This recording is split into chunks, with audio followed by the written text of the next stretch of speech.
Hi, everyone. I'm hoping that everything's going to be working here, and we have some friendly GMs that are going to join us. This is Shard of Opportunity and Foundry. Let's do first a quick audio test. If you are in the comments, I do see a couple of people in the comments. Let us know how the audio is sounding because I can read those things. But I'm also not 100% certain if this is going to work. So let's start it off with some introductions from Scott, GM of the Canonwalkers. Yeah, hi, I'm Scott. I'm GM of the Canonwalkers. Not hearing you, Scott. Hoping that it's somewhere else. I don't know. What do you want from me? I wonder, can anyone else hear me? Doc, can you hear me? CJ, can you hear me? Interesting. Okay. Sorry. Kyle Wilson says we're good. All right. Everybody can hear Tyler and us. Yeah. Tyler can't hear us. None of us can hear each other. We can hear each other. Only hear the stream. Only Tyler. Tyler can't hear us. Scott. Okay. All right. Everyone can hear me. Yeah, I can hear everyone. Yeah, we're all good. It's a Tyler issue. It's only a Tyler issue. I just said that. Well, that's perfect. He can't hear you. He can't hear me now. He said that. Okay. Go. Yeah, I am Scott. I am GM of the Canonwalkers. I don't really know how I got involved with this group, but I'm super excited to be here, to be going through Canonwalkers. No, I do remember how I got involved in this group. Originally, I got involved because I heard that CJ was going to be DMing or GMing, and I wouldn't have to GM because I'm a forever GM. And then came up the idea of like, hey, let's do two different groups. We need a GM for the second one, and it was crickets. And like no one was gonna, and like the only way I was gonna be able to play if I was in that second group. And so I said, you know what? I'll be the GM. And it has been wonderful ever since. So that's a little bit about me. Thank you so much. Can we go over to CJ? I'm hoping that everybody can hear me. Now we can't hear Tyler. Yep, that's true. So over to CJ for his introduction. Yeah. What's up? Hey, everybody. I am CJ, the GM for the LC, and CJ for the GM for the Loose Canons. And I am just super excited to be here and to be GMing the homebrew and talking about the CosmereRPG. And I am looking forward to chatting about tonight in my Relaine Bridge 4 cosplay. So, Doc, who are you?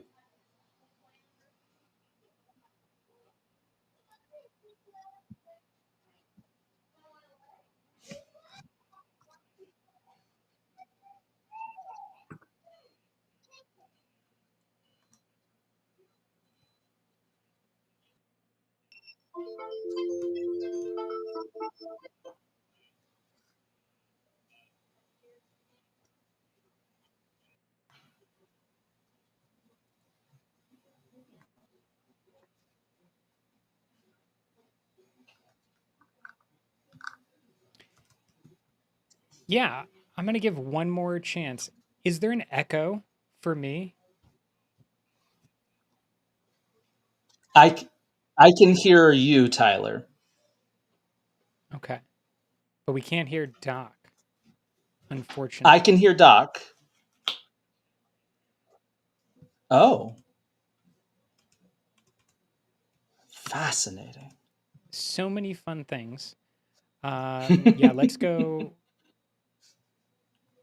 a repeat. CJ and Scott, vamp a little bit.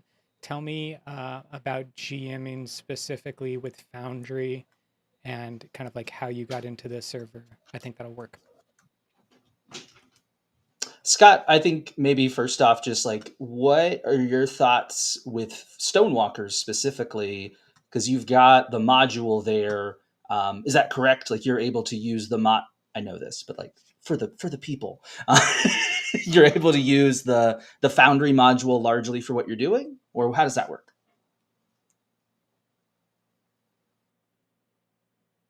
Scott, you're definitely muted now. Right. I unmuted myself. I was self-muted. I think I can say this. Before we before actual release, we got a little bit of a preview of the Foundry module. But before that, going back into March and April, when we kind of first started doing some test sessions with the group, and the group kind of getting to know each other and stuff, we tried a couple of different VTTs, and I out of all of them, Foundry was my favorite.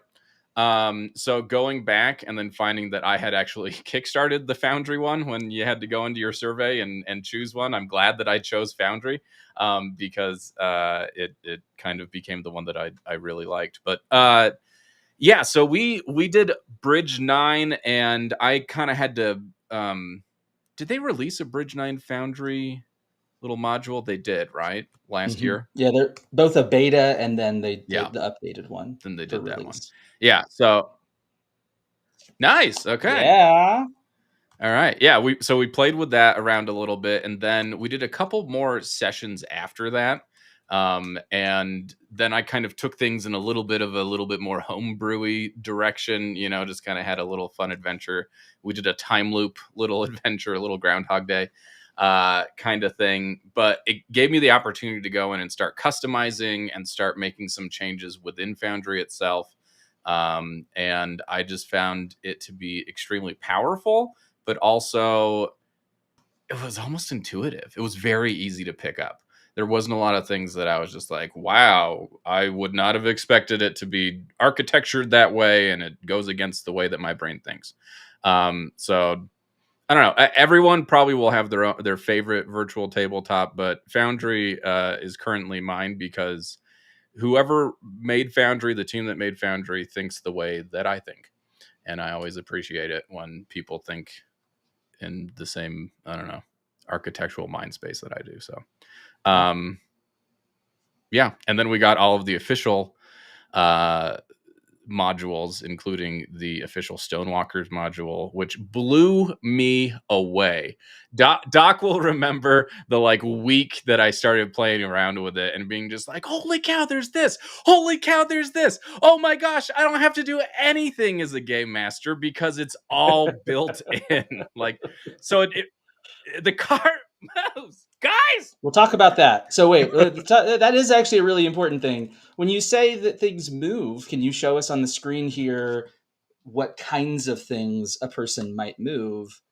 Because they're not all the same, right? I've got tokens there. Do we have any cart-like objects currently on the screen? I don't think we have any cart-like objects on the screen. What we have here, actually, shout out to Tyler. Tyler has been building out some more maps for us that aren't in the official.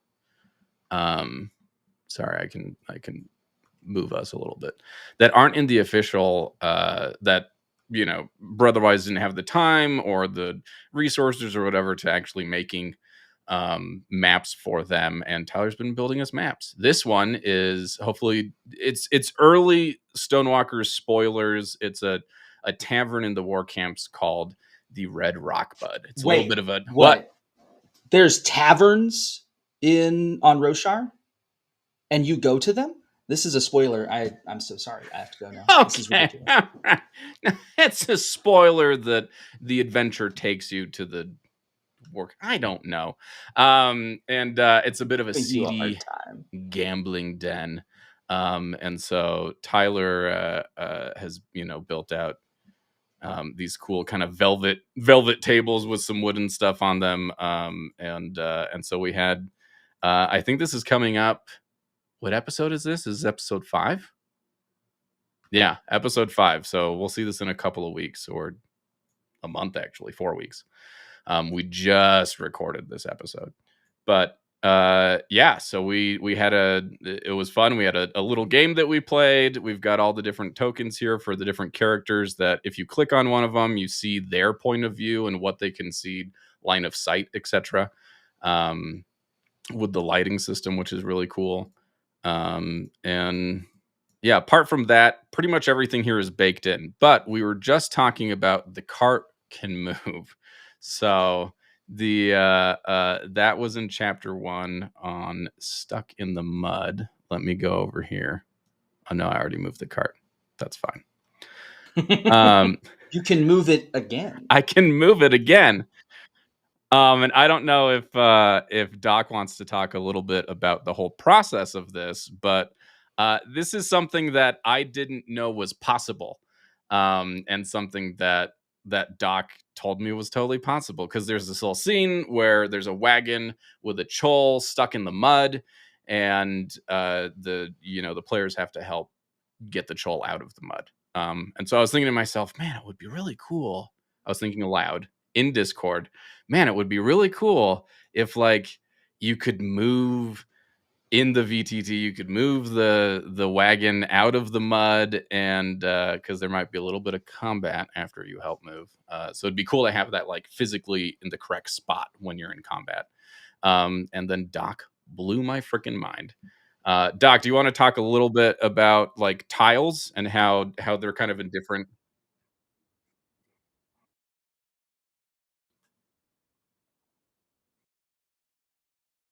Yeah.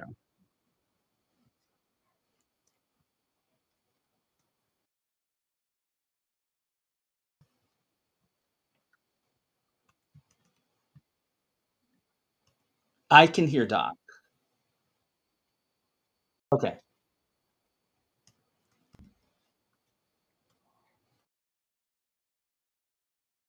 Yeah, no Doc audio. Eric confirms. All right, Doc shall return momentarily. We have a number of honor watching. There are 10 watching the stream. Yep. All right. I'm back trying this again. Hopefully they're not. We're hearing it this time. All right. I think we're good. All right. Well, I'll start again. Essentially, one of the cool features of Foundry that Scott was showing off there was tiles. And Scott, if you want to show them right there where that is, that little button right there will activate your tile selector, which if on any screen, there are tiles available. Go ahead. Tyler, I don't think we can see. I'm looking at the stream itself, and I don't think we can see that left. Oh, no. Either way, it is the one that looks like the. Hopefully we can. I'm gonna date myself here for a second, but that's the one that looks like the Qbert level. Yep. No. Yeah. We're with it's you the on that. 3 boxes stacked on each other. Now you have it, and that is your tile controls. And those allow you to quickly grab any tile that we have activated on a scene. Some of them we have locked or turned invisible. So you may have to right-click it first and unlock the tile. Like if you want to show that at Scott, you could show them selecting the tile and toggle locked, unlock. Yeah, so if it's locked, unlock, or you could even hide it and then make it completely go semi-invisible and transparent. Now, while it's transparent, the GM will always be able to see it. There's a lot of that going on, especially at the war camps with a lot of labels. Depending on the way people are showing off their screens, if they're streaming it or anything, you might see all the labels, but they're actually hidden for all the players. That is something a GM can toggle on as people come in and see stuff. That's honestly a feature of a lot of Foundry in general. We've actually preloaded almost every scene in Stonewalkers with NPCs and enemies, adversaries that you will face that are invisible to the players and are meant for the GM to highlight and activate when the time comes, if the time comes. It is not V13 yet. So that is something we'll throw that question out real early. It is version 12, 343, 12.343. We are hard at work at the Foundry team is like plugging away at that version 13. The goal and hope is to have it before the physical release is handled for Cosmere, for Stormlight specifically. So not too much longer. you know, hopefully that'll be there. That's our next big project. You'll also see us throwing out a couple of patches and things. So there is also one other feature with tiles related anyway that is in Stonewalkers. I don't want to spoil it for people who are there, but hey Doc, real quick. Yeah. While you were just saying things about versions and updates and things, is that going to happen automatically when I load up Foundry to play it? Or it depends what's on your Foundry settings. By default, you will actually have to just, when you're at your main screen, you're going to have to go into your system and request an update. It's a little like spinning icon on the bottom left there. It'll check for an update. But we'll be posting it to the Metalworks Discord. If you're not following, you should be. You'll get all of our updates. No worries there. And we also broadcast to the Brotherwise official Discord for CosmereRPG, so you can catch it there as well. If you have the Foundry tag, you'll see when we make any major updates. We did just push out a few minor bug fixes. There's some fixes coming to the handbook in the next short time period. I know we just closed a few internally, so look forward to that. Can I point out one other thing on this scene that Foundry did that was very easy for me as the GM to do? So when you have your list of scenes, right click, configure the scene. There's an ambiance over here, basic options. This originally came with no weather effect, just the flat scene itself. But it was as easy as choosing rain, or let's look at rainstorm. Maybe that's easier to see on the screen. To automatically make it so much more atmospheric. Just add a bunch to the whole, I guess, ambiance of the thing. That was really cool. I just loved how that was built in, and I was able to just like click one button and congratulations, it's stuck in the mud because it's raining. I might blow your mind a little bit when we start talking about some other effects that are recommended modules. Okay. Let's talk lightning and clouds and other things that you can add to a scene. Ooh. Just as a spoiler for later when we start talking about some fun modules to add on. Yeah. I'm excited. You were showing me some crazy stuff earlier, Doc. I think I did interrupt you. You were doing something with the tile, and then we started talking about updates. Without spoilers, there is another section in Stonewalkers where the map itself changes. And the GM who's paying attention may notice that there's a weird like shadow effect going on that map. If you right-click on that using the tile controls, you can make it visible, and it will change the map for your players. How do you know when to do that? If you actually open up the journals, if you open up the journals in Foundry, and for now, just go to the one for this scene. This is early enough that it's not too much of a issue here. Wet and Waylaid, I think it is, or is it the bandit attack? Wet and Waylaid. All the way at the bottom there. Oh, I see. You're doing it the way we don't like to see. But yeah. You have none of our styling in. How dare you? Right. I think this is another one of the modules I think broke the styling on this. Oh, yeah. You probably have Monk's journals or something, right? I've got a lot of fun stuff.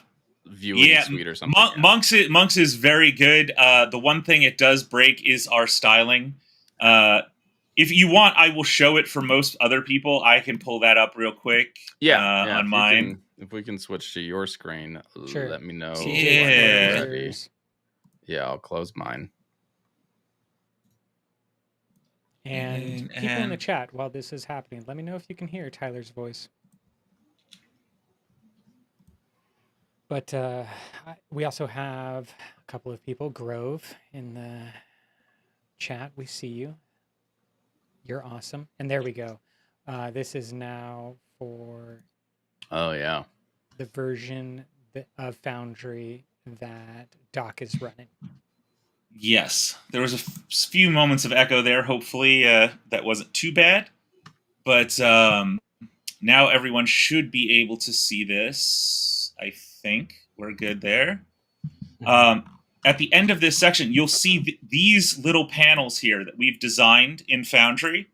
Anything with the little Foundry logo and this orange tint to it is a note from the Foundry team that literally says, hey, there's something cool that Foundry can do.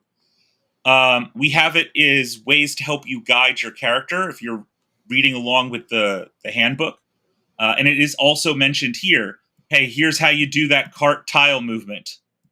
So very awesome. Nice. Okay. And it does show up at a later point in the Stormwalkers adventure to let you know you can do that there too. That is good to know because, well, now I need to figure out the conflict that I have with my modules because I want to. We'll work it out off screen because they're really nice. Yeah, absolutely worth doing. Yeah, we found another bug where the styling was broken or something in the journals, and I was seeing, full. Yeah, it was weird. So that is a. You guys did a lot of work to make the journals in Foundry as close to facsimiles of the PDFs of the books themselves. I mean, speaking of that, I'll gladly open this up. We tried very hard to get this going, and cool stuff that Foundry users can do. If you're looking through this, any of our journals, it doesn't have to be the handbook or anything else. You could pop out any image that you see and use this little scaler in the bottom right to change the size, get better detail. And you'll even see that you could show players in this top right. So if there's a scene or a thing that is talked about in an adventure, or even if you're writing your own journals and you have little art that you've added into the system, you could show your players very easily. Again, this is where I was talking about. We have our little Foundry notes in here, creating characters, going through. We tried keeping as much of the style of the book as possible, while still making it feel our own. You'll see actually links in between all of these pages that will go to the proper paths and sections that you need. All of this is draggable too. You could just drag Envoy right onto your character sheet, right from the text. It's why, for the time being, until we finish another thing that we're working on, that we suggest actually walking through the actual step-by-steps. As it tells you what to do, choose your culture. Well, you click on the culture section, and you could click on Alethi here, and you could drag it over onto your character sheet and just keep building. Very easy to do.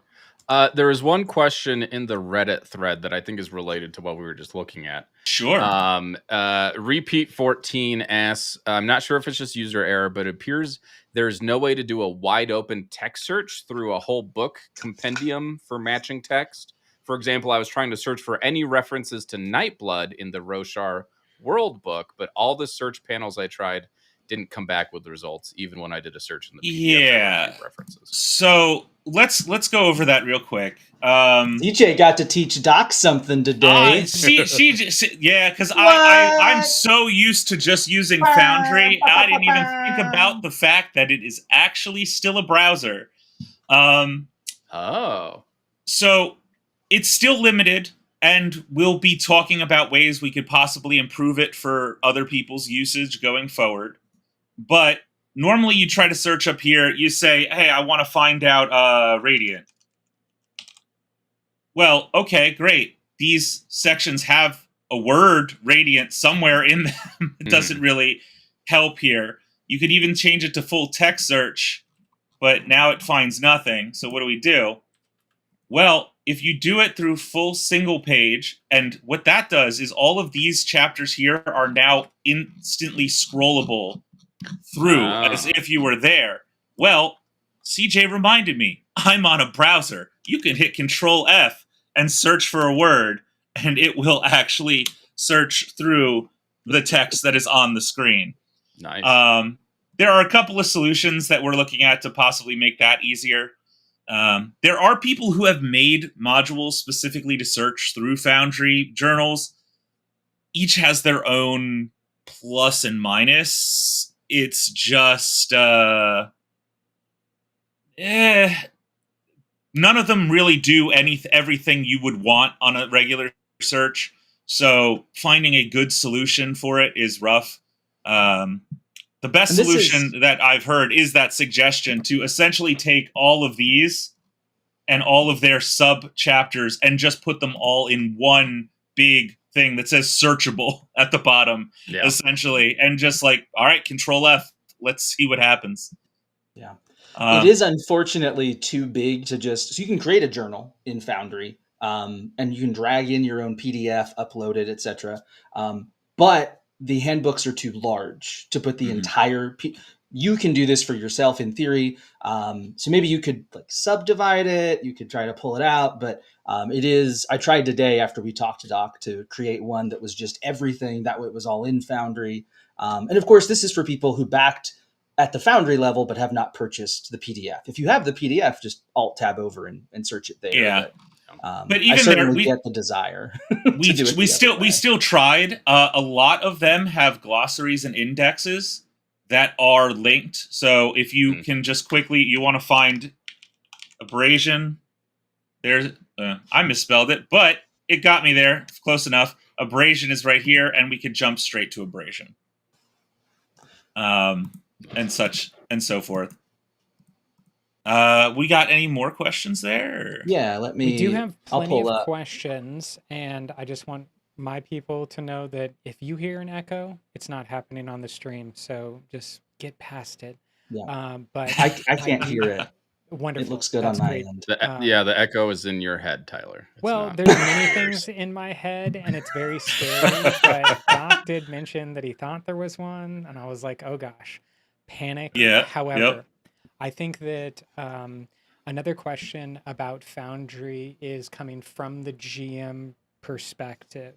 Is there a way to kind of mimic a GM screen that are sometimes sold, for other games, but can Foundry kind of mimic that? And I know, Doc, you had talked about I literally have it up on the screen right now. At the bottom right of that screen, if you can take a look right there, there's a little tab that says GM screen. That is a free add-on module. I will tell you, someone else made it. It works. It's not pretty to look at, but it does the job. So what happens when you click on it? Look at that. And you can drag or drop anything you want. I found it really nice to have some of the rollable tables where you can click right here. You could click this rollable table right there, pops it into chat. We have our injury durations, if you need to remember what they are. What about those DCs for division under pressure, right? Well, right there. How about my players are wanting to get shard blades? What was the tier that they should get a shard blade at? I don't think so, Mr. Level 3. But and you could just drag in any of these. So if you're working with even the World Guide and you're looking through a table section here, you're like, oh, what are all those sphere values? You just drop it right in there and you can just keep going. And I noticed that this tab has several different settings here. You could go into each individual one, see this. Again, it loses the nice formatting that we have that you saw just a minute ago. But just to have it work is really nice. And if we go into the options for it, if I remember correctly with this one that I was playing around with.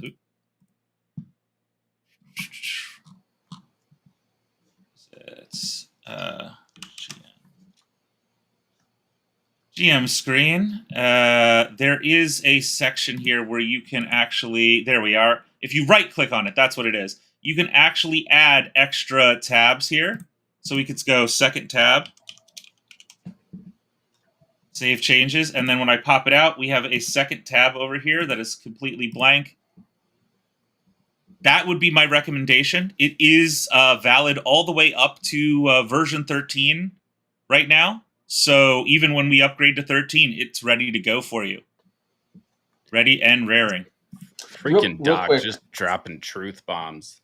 This is going to change my life. Holy cow, that's awesome. Okay. Downloading that Doc, right now. Follow up on that. Yeah. I heard you mention a couple of times modules, and you mentioned some are free, some are not free. Where am I finding those, and how do I know if they're free or not? Are they? What's going on with that? Sure. So on your initial Foundry login page, you're going to have your worlds, you're going to have your systems, and your add-on modules. There is a button on there that lets you install systems and modules in each respective section, and you can search. If your version of Foundry can run a module, it can usually be searched there. Some caveats. Some modules, especially ones who are not necessarily paid, but work off of a Patreon or something like that, may have a link and they have not set up to work directly with Foundry. Usually they will have what is called a manifest link on their website, and you can just grab that and you can put that into a spot that actually says manifest link and download it directly. That is a way you can get things that are older versions of a software. Like if you know, oh, this worked for me before the last update, you can actually go find old manifest links of older modules. If they are paid modules, a manifest link connects to GitHub as a usual principle, but it doesn't necessarily have to. Somewhere that it sends, hey, download my stuff from here. GitHub is definitely the more common one. Let's see. Paid modules will show up. Instead of being able to install them, it will say that they're not owned. That will clue you in that this is a paid module. So if you do not own a license for any of the Cosmere modules and you are on version 12 and you were to search for any of the handbook or the world guide, it will say not owned. And you could rectify that very easily by going to their store. Go ahead, CJ. Take us one step further back. Just you said handbook, world guide, those are modules also. So not just those are all modules, utility things, but also the rules, everything. Okay. Yeah. Now, the system itself, the default frames here that have, hey, create this actor or an adversary, and when we do that, we can have a chart and a screen. That's all free, believe it or not. That is all offered free, along with the Stormlight starter rules, which has limited ancestries, just human, no singer, and heroic paths only, no there. And we also get limited talent trees, only 2 in this case. But they still function same as you would with the regular one. You'll just have to replace them with the more advanced version if you buy into the paid modules. And that goes for any version. That being said, there are so many free modules that are absolutely just worth doing. Dice So Nice is one of the premium free modules. There are so many cool things you can do with it. We even included a mod for it so that it will roll the plot die. Although we got a blank. What is that fun? We need complications. And those are completely editable on a user level. Wait, so what? When you what did you say? The what die? Dice So Nice, the plot die. The plot die. I've never heard of that. Oh yeah. Well, I've watched a couple of episodes. I don't know if I've seen it in yours. It's okay. I balanced it out eventually. I balanced it out by letting the adversaries roll the plot die. Which also you shouldn't do. But hey, it's your table. Yeah. But on the 3D dice, you can actually come in here and you could change almost anything you want from color. You could change color, texture. This is like some Joker level dice. What did I do? Let's commit to the bit. But then you could also add materials: glass, iridescent, plastic, pristine, stone, wood. We have glass, and then maybe we put it through some transparent ice. you could sort of start to see that they're see-through a little bit here, have a little bit of reflectivity. Really make your dice your own. I like that have fun with it. I like that the D2 is just a coin. I mean, what is a D2 if not a coin? Exactly. I just hadn't thought about that before. Might come in also, a lot more one handy thing in the Mistborn RPG eventually, but Okay. All right, real quick. Yeah. Not this, but we need to design a plot die for Brotherwise that is a different D6, because Daggerheart has their hope and fear dice, and they're just D12s, but they are differently shaped D12s. Like, it is a different D12 than I've ever seen before, and I'm like, that's smart. That way you know exactly which one it is. It looks a little funky. I'm sorry, are you trying to improve upon the D6? No, I am trying to make something different than the D6. All right, It's definitely not an improvement. I mean, like evolution, survival of the fittest. Like, I think we've reached apex D6 at this point. Okay. I'm gonna reset us just a little bit to make sure that everyone is on the same page, because I know that there are people in the chat. There's also people who are going to watch this later and kind of come to us later and view this. I want to just say that you can kind of think of a nesting doll situation of complexity when it comes to Foundry, but Foundry is a program that can be purchased completely separately from the Cosmere RPG. It has other game systems that it operates on and uses these same principles that we're talking about. There is the next step, which Doc mentioned very briefly, but I just want to come back to it, which is the systems, the game systems. And that's where you can have a lot of variability. So this isn't only good for the Cosmere RPG.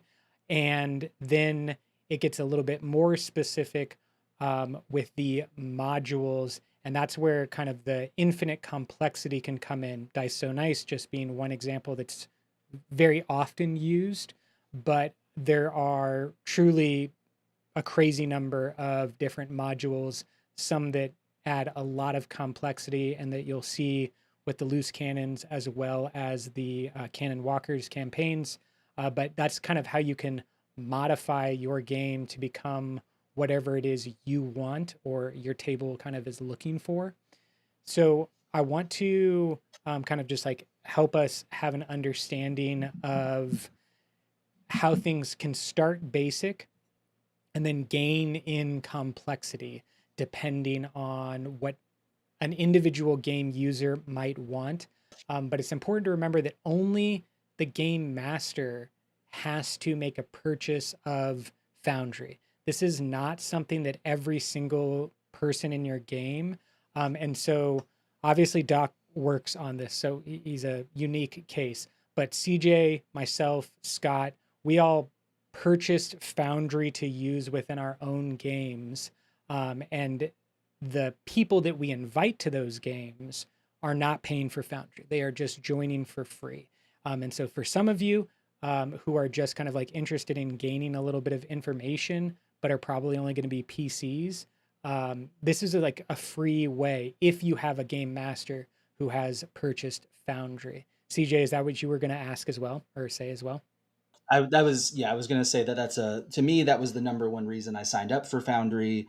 Was I looked at Fantasy Grounds and Roll20 and Foundry, and I went, wait, if I'm trying to bring in different groups of people, Foundry is a nice, easy way to say, look, I've got them here, let's go. And then I'm the one investing, and then I can bring in whoever along the way by just sending them a URL to click on, which is crazy. Exactly. It takes one person investing, and you really only need to invest one time. Once Scott or CJ runs their campaign, they could theoretically invite a whole new group of players and then just be able to kind of repeat. We're figuring it out on the fly. That's part of why we wanted to do this, to just kind of explain some stuff. But I do think that, as JD mentioned in the chat, mods and modules are really what separates Foundry as a system, because it starts simple and really basic, and you can just do the free system of the Cosmere RPG, and if you want, it can just get more and more complex. We'll try to show some of that off in our own web series, but it's even more complex than we're ever going to get to. And so that's kind of just a way of laying the ground, especially now that I feel like I've got all the audio kinks worked out. And go ahead, CJ. Oh yeah, Scott, if and perhaps even for the VOD, we might move what became before this. Anyway, we'll talk about it. But yeah, because this is a pretty good place to start. Put you right at the beginning. Sure, Scott. You don't have anything under NDA in terms of worlds or games on your Foundry, right? I know Correct. that Doc and I both do. Yeah, Could no, you mine is. show us Yeah, let me go bye for a minute. so that screen can become hidden. I'm clear. Yes. Because I would love to just kind of like Tyler's saying, show them. You open up Foundry, you're going to create a new world. You're going to, show. You can't install the system, but you can show where the system would be. That might be a different thing, only because of the way that we have the screen sharing function working. I can try that. Let me try that. Okay. It might not be possible to go all the way out just because of the way we have screen sharing on the stream. But yeah, I'm gonna try and screen share just my. Let me see. Even just temporarily to get the outer look of what the world selection screen looks like, and making a new world and what comes in fresh. Don't be afraid to Google things is the other thing. Like, it is so common to sit there for a moment and go, wait, is this a Scott problem? Is this a CJ problem? Or is this a Foundry, like a thing that Foundry does or doesn't do? And one thing to mention for Foundry is there are so many beautiful and wonderful creators who have amazing guides, from the most basic things to you want to do full-on 3D adventures in Foundry, we got you handled. And nobody told you this. They do, Scott. You could do a full 3D adventure in Foundry. Okay. But nobody told you this, but like that map doesn't have to be on a fantasy world or on, the Sword Coast. The module that's a map pack for the Sword Coast can be on Elantris or be on Scadrial. Like, there's nothing that stops you from just using any map pack. Any good desert is a good Scadrian desert. Yeah. Or a Taldane desert, or whatever you want it to be. Yep. Absolutely. So you're good also on the screen now with your virtual tabletop. Oh, good. He's loaded in. Yeah. Looks like we're good. I also wanted to say, just kind of going back off of what Tyler was talking about, what Foundry is. One of the other reasons I really like Foundry is it is a one-time purchase. You buy the license for, I think it's $50, and then you have lifetime access to it. I don't like paying, $5 a month or whatever for something. Because it's too easy to just leave those on for a year or two and then be just like, what the beyond am I still paying for? Games that you're not playing. But yeah, so wait, why do I have to go through this one? I feel like I do this the least. Just to make sure that there's no maps that are under NDA. I know. Yeah, so really, I probably could have done these in the same world. Doc, what is a world? What's a game world? And like, how do you determine what to make a new world versus like using a world that you already have set up? So a world is what your players are going to play in.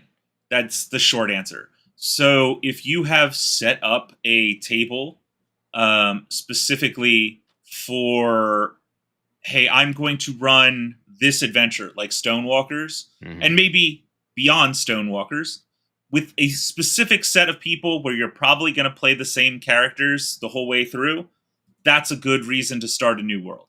Yeah. It also is a good way to just refresh things. You can still copy things between worlds. There are ways to do that. Okay. There are plenty of good tutorials online. We don't have to go into that tonight on how to do that. More or less, it's just extract and re-import with right clicks and left clicks. Got it. You could do that. But this is the easy setup right here. You have it on screen. Yep. Fill out a couple of things right there. Pick a name for your world. make sure you pick the game system you want. If you're playing Pathfinder 2e or D&D 5e or Cosmere RPG, you pick the right system there. I only have one. That normally has a drop down, but I think the recording screen just cut out the drop down. But that's fine. Here's an interesting thing too. This is not talked about a lot here, where it says the main page theme where it's set to default. There's a drop down there, and there's a minimal version as an option. Minimal essentially is just a username and a password and the word login, essentially. Oh, okay.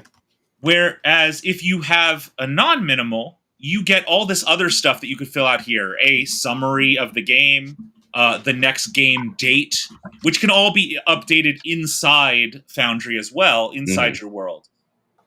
So let's show them the non-minimal version there. And then with the proper date and everything. Okay, I have a... Oh, what do you mean with the proper date? Well, whatever. It's fine. Okay, so I'll open up Stonewalkers. This is where we're doing it. Oh yeah, so, I don't fill out when our next session is here. I do that. So I do, and that's more for I have a server that I play pretty much weekly on, and I've been playing for the last I don't want to admit how many years. That would give away too much about my age. But the people I've been playing with ever since we moved to Foundry, we play almost weekly, and I literally leave up a note that says, this is our next game date. So they know this is the date, this is the time, and they can even come in and log in, update their characters while it's up. Yeah, CJ. That was an interesting phrase there, Doc. While it's up, they can come in here. Yeah. What does that mean? Yeah. What does that mean? Because that's part of setting up the world and setting up how you want to do this as a group and as a GM. It's more for setting up Foundry in general. Those of you who've set up your own instances of Foundry already probably have had a fun little time figuring out how you want to go about it. Foundry is self-hosted software by default, which means you put it on a PC or a Linux instance or a Raspberry Pi, whatever you want to put it on, you can probably put it on.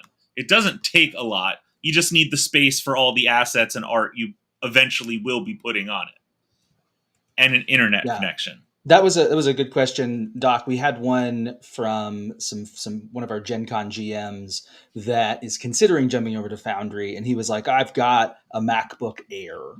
Can that run the instance of Foundry for my purposes?" Macs can run it. It absolutely can. I'm not a big Mac user myself. I couldn't tell you if it meets all the individual specs, but Foundry's website does have a list of the minimum spec requirements for Mac, for PC, for Linux. I don't see why it shouldn't be able to. But going back to the topic of while it's up, once you run Foundry, what I've been accessing lately has been through web browser. But on the PC that I have that is running Foundry, Foundry is already running. It's sitting at a login screen. And it will have to do that. Your players will have to somehow access that over the internet, usually by a web browser. It is recommended to be a Chromium browser. We've had some very awesome and zealous people on our group that have worked to try and add in some support for Firefox and make it easier to run on there. Hit and miss. I've heard good things about Brave working well for it as well. But the person who sets up Foundry will have to do one of several things. One, you're going to have to open a port on your router and port forward. That's one option. That's at minimum. I would only do that if we were playing with trusted people, because you have to give out your public IP address, port number. It's doable. It works. Play with your friends. I was never burned when I first started. That being said, there are ways to obfuscate that. Plenty of different YouTube videos will go into a myriad of different ways to obfuscate it, use specialized programs to hide DNS. Yeah, Scott, do you have a particular favorite? No, I have a question. I have a favorite. I don't know anything. I'm trying to, sit at the feet of wisdom. Is there a way to run Foundry headless, or do you have to have this like window open? Like, is there a way to like run it from the command line? There is, in fact, yes. Oh, okay. It's a completely different way of setting it up. Yeah. It runs off of Node.js. Okay. So there's I'm not going to get into the installation process of that. No. Let's not. But there is full instructions on Foundry proper's website if you would like to do an instance. Cool. There are plenty of people who literally run Foundry out of a Docker container. Yeah. That's running somewhere. Yeah. So I guess that makes sense because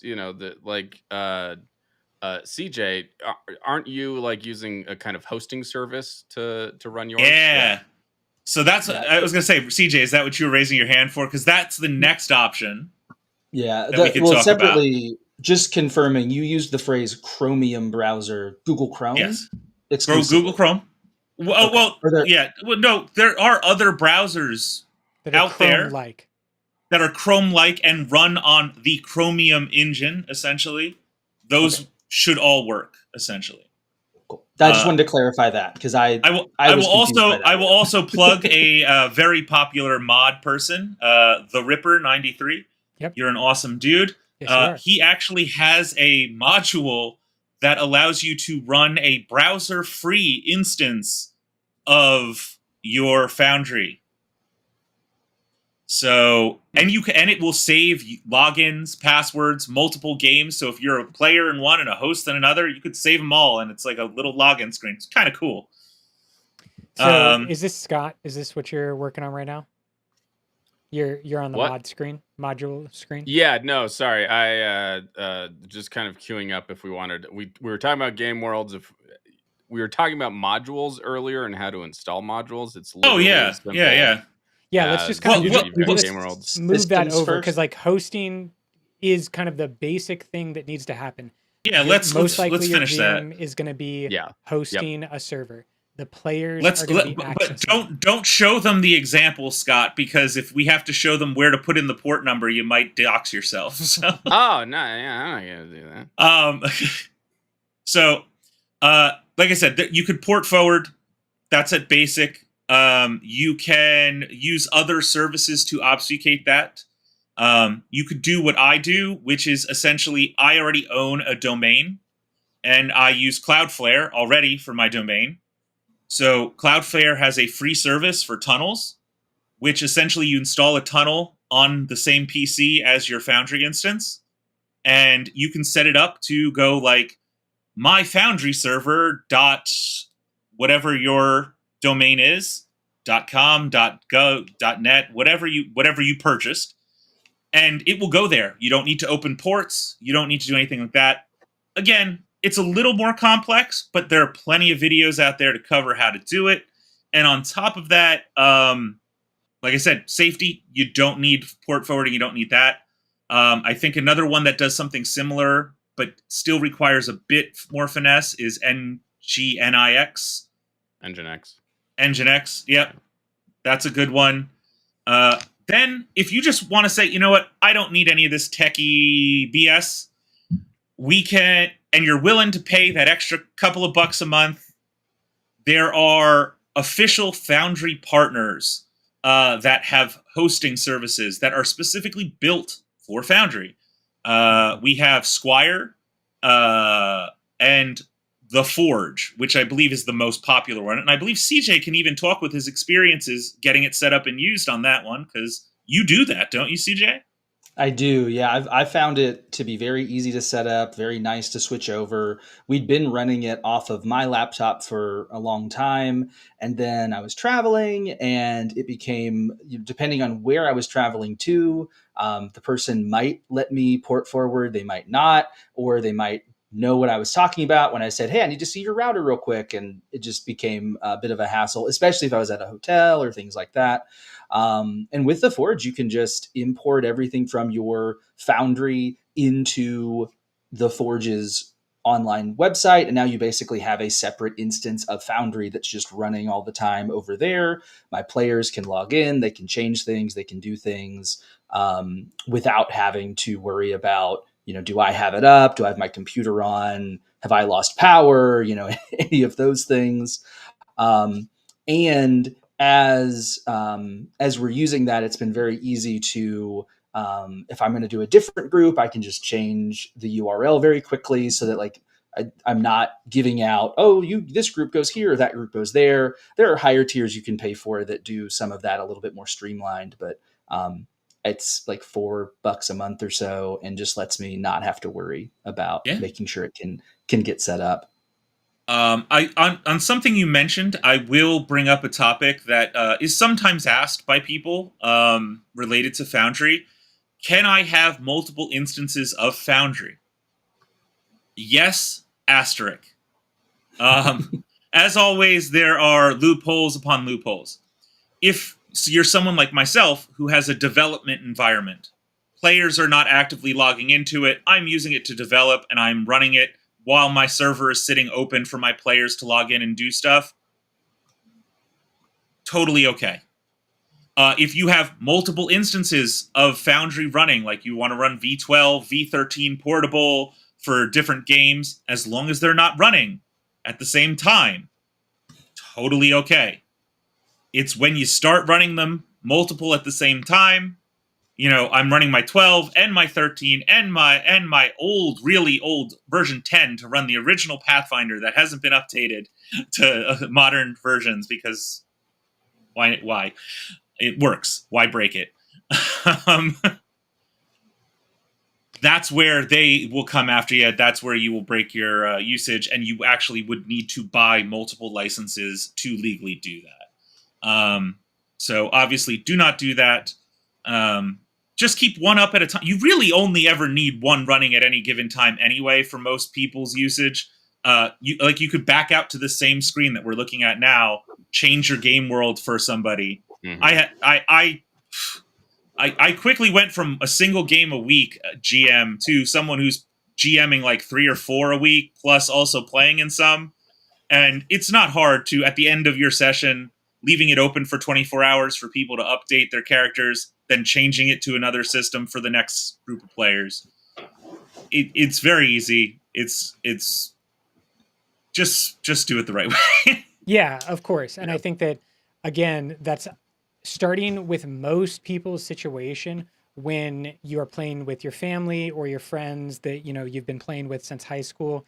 This is not a major concern. It becomes more of a concern and kind of like a technical requirement as you get more public facing. So like for professional GMs who may be inviting strangers, that's when all of the stuff we've been talking about for the last 10 minutes or so really does become really valuable. And I would say to those people, you need to do a little bit more homework. This is not going to be the best resource for you to like figure out how to protect yourself and whatnot.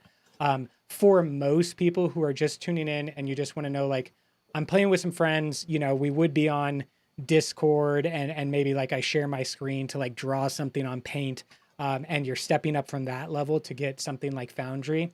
I think that you're going to be okay with just kind of like the basic level of internet security, internet protection.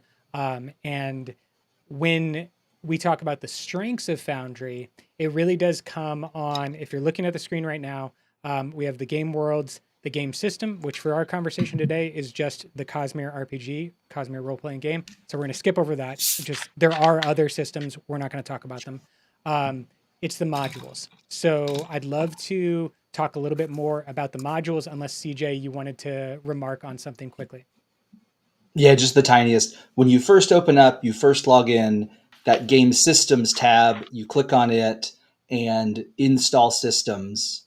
Which sounds odd. It seems like you would need to find something to install it first, but often in Foundry, it will say install as just the first thing that you click on. That can be a little confusing. Yeah. So and right there, everybody just do that. After buying Foundry, you can install the CosmereRPG system. And as Doc mentioned earlier, you'll be good to go. You won't have all access to everything. but you could theoretically make stuff up and build it within Foundry yourself once you have installed the system, and then invited your players. Like you can do everything that you need to do. It just becomes easier and easier if you, for example, like purchase or backing the Kickstarter, so on and so forth. But I do think the modules are kind of what separates Foundry from other VTTs. And so Scott is showing that page now. It operates in the same basic principle. So you can install modules into your game systems or your world. The most basic one for the CosmereRPG are going to be the world guide, the rules handbook, and am I missing one? There's a third one.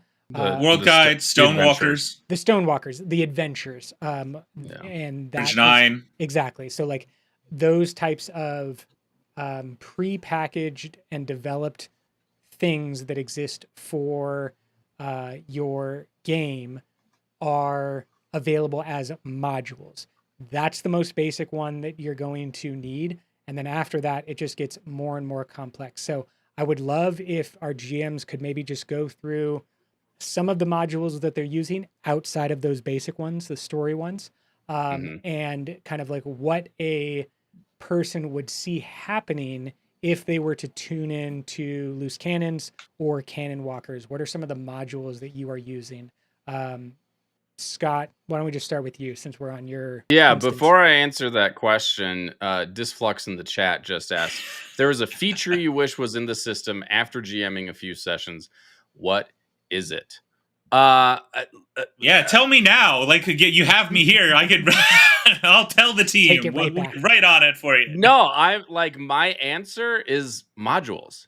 Like any like feature that I want, it seems like I can get it through a module. We just saw tonight, I had no idea that there was a thing called GM screen that would allow me to customize having like things very close at hand if I needed to reference them. Because Tyler can attest, I don't know the rules. And so I'm always having to look stuff up. But if I just had like 10 or 15 things that I know that I'm just like a little weak on those rules, easily referenceable, instead of having like 7 windows open at a time, I'm constantly moving around to make sure that I understand what's going on the tabletop itself. In any event, the features that I wish are in the system, it's just because I haven't found the right module yet. Like that's my answer to that question, Disflux. CJ, I'll pass it over to you if you have a different. You are so kind, because I could think of a couple of things I want in my own system. I'm just I'm happy to simple man. I'm happy to get whatever is given to me. Like if I ate bread and butter for the rest of my life, I wouldn't complain. A little bit of salt on there. That's all you need. Okay, I thought the butter was salted, so yeah. Of course it can be. Noadon-esque would he'd have some extra shin salt on there. Nice. But CJ, what's some of the modules that you use?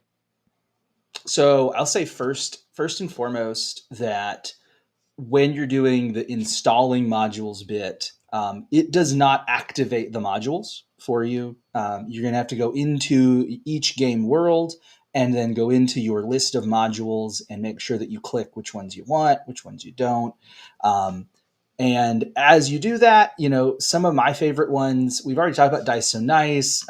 There is a combat HUD that is wonderful that can provide some good things. The challenge tracker, I've talked about that on Reddit a little bit. Nice.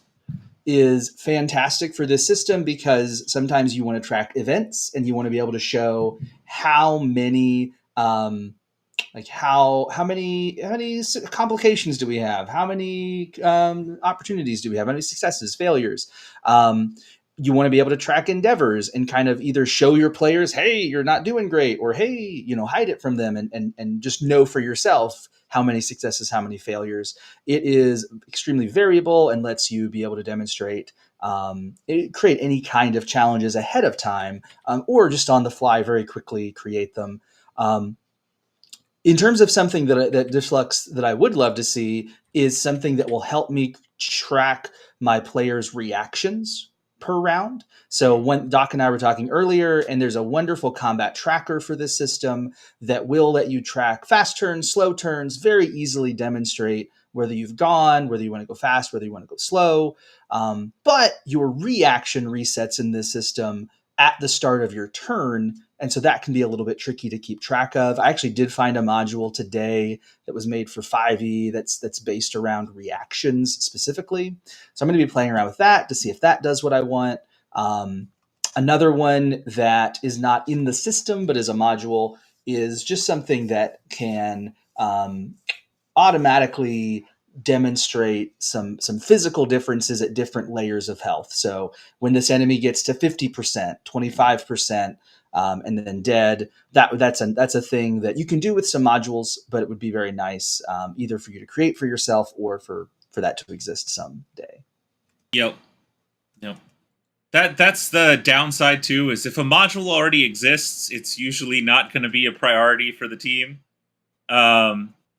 We will do our best for certain ones. I know the challenge tracker, like one that really like uses the symbols of the system and, the blue and red would be really nice if we could manage to do that. I can't promise we'd ever get there. Yeah, a little message from the chat. Did you see that? Yeah. Yeah, I'm reading it right now. It's like, more and more automation around moving focus. So let me actually address that one too. I don't know how much I can say due to NDA related things, but there is a understanding that this is not a video game and the licensing would be different if it was. And a certain level of automation might cause classification issues. Okay. So we have to walk a fine line between what we can do versus what we can't do. That being said, what we can do is for people who are more code oriented is provide ways for them to make their own modules and hook into things we have left open so to do things. For example, we have a beautiful community mod that is the Cosmere Workbench. It allows you to add in custom currencies and custom skills for anyone deciding they want to homebrew a little off-planet fun. There is another module that is available that is, I think it is called Argon Combat HUD. Cosmere. There you go. Argon Combat HUD here. It can be toggled on and off. And essentially what it does is it almost turns it into, I hate to say it, a video game like little bar at the bottom with all your actions and everything and your HP and your focus and your investiture all underneath your character and a little icon and everything. Looks really nice. And that person is actively improving it. Again, follow him on our Discord. On our Metalworks Discord, we have a section for modules, for people who are making modules.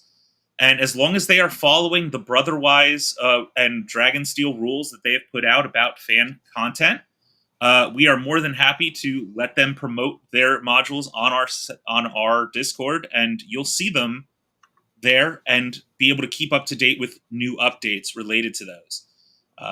In fact, hopefully we can show some of those off a little later because I think some of them are really neat. Yes. CJ, I know you wanted to pop in here. Yeah. I'm going to put my lawyer hat on, my Relaine helmet. So when you say the fan policy, my understanding of that from reading through Brotherwise is the number one thing not to do is do not put it behind a Patreon. Do not put it up on somewhere for sale.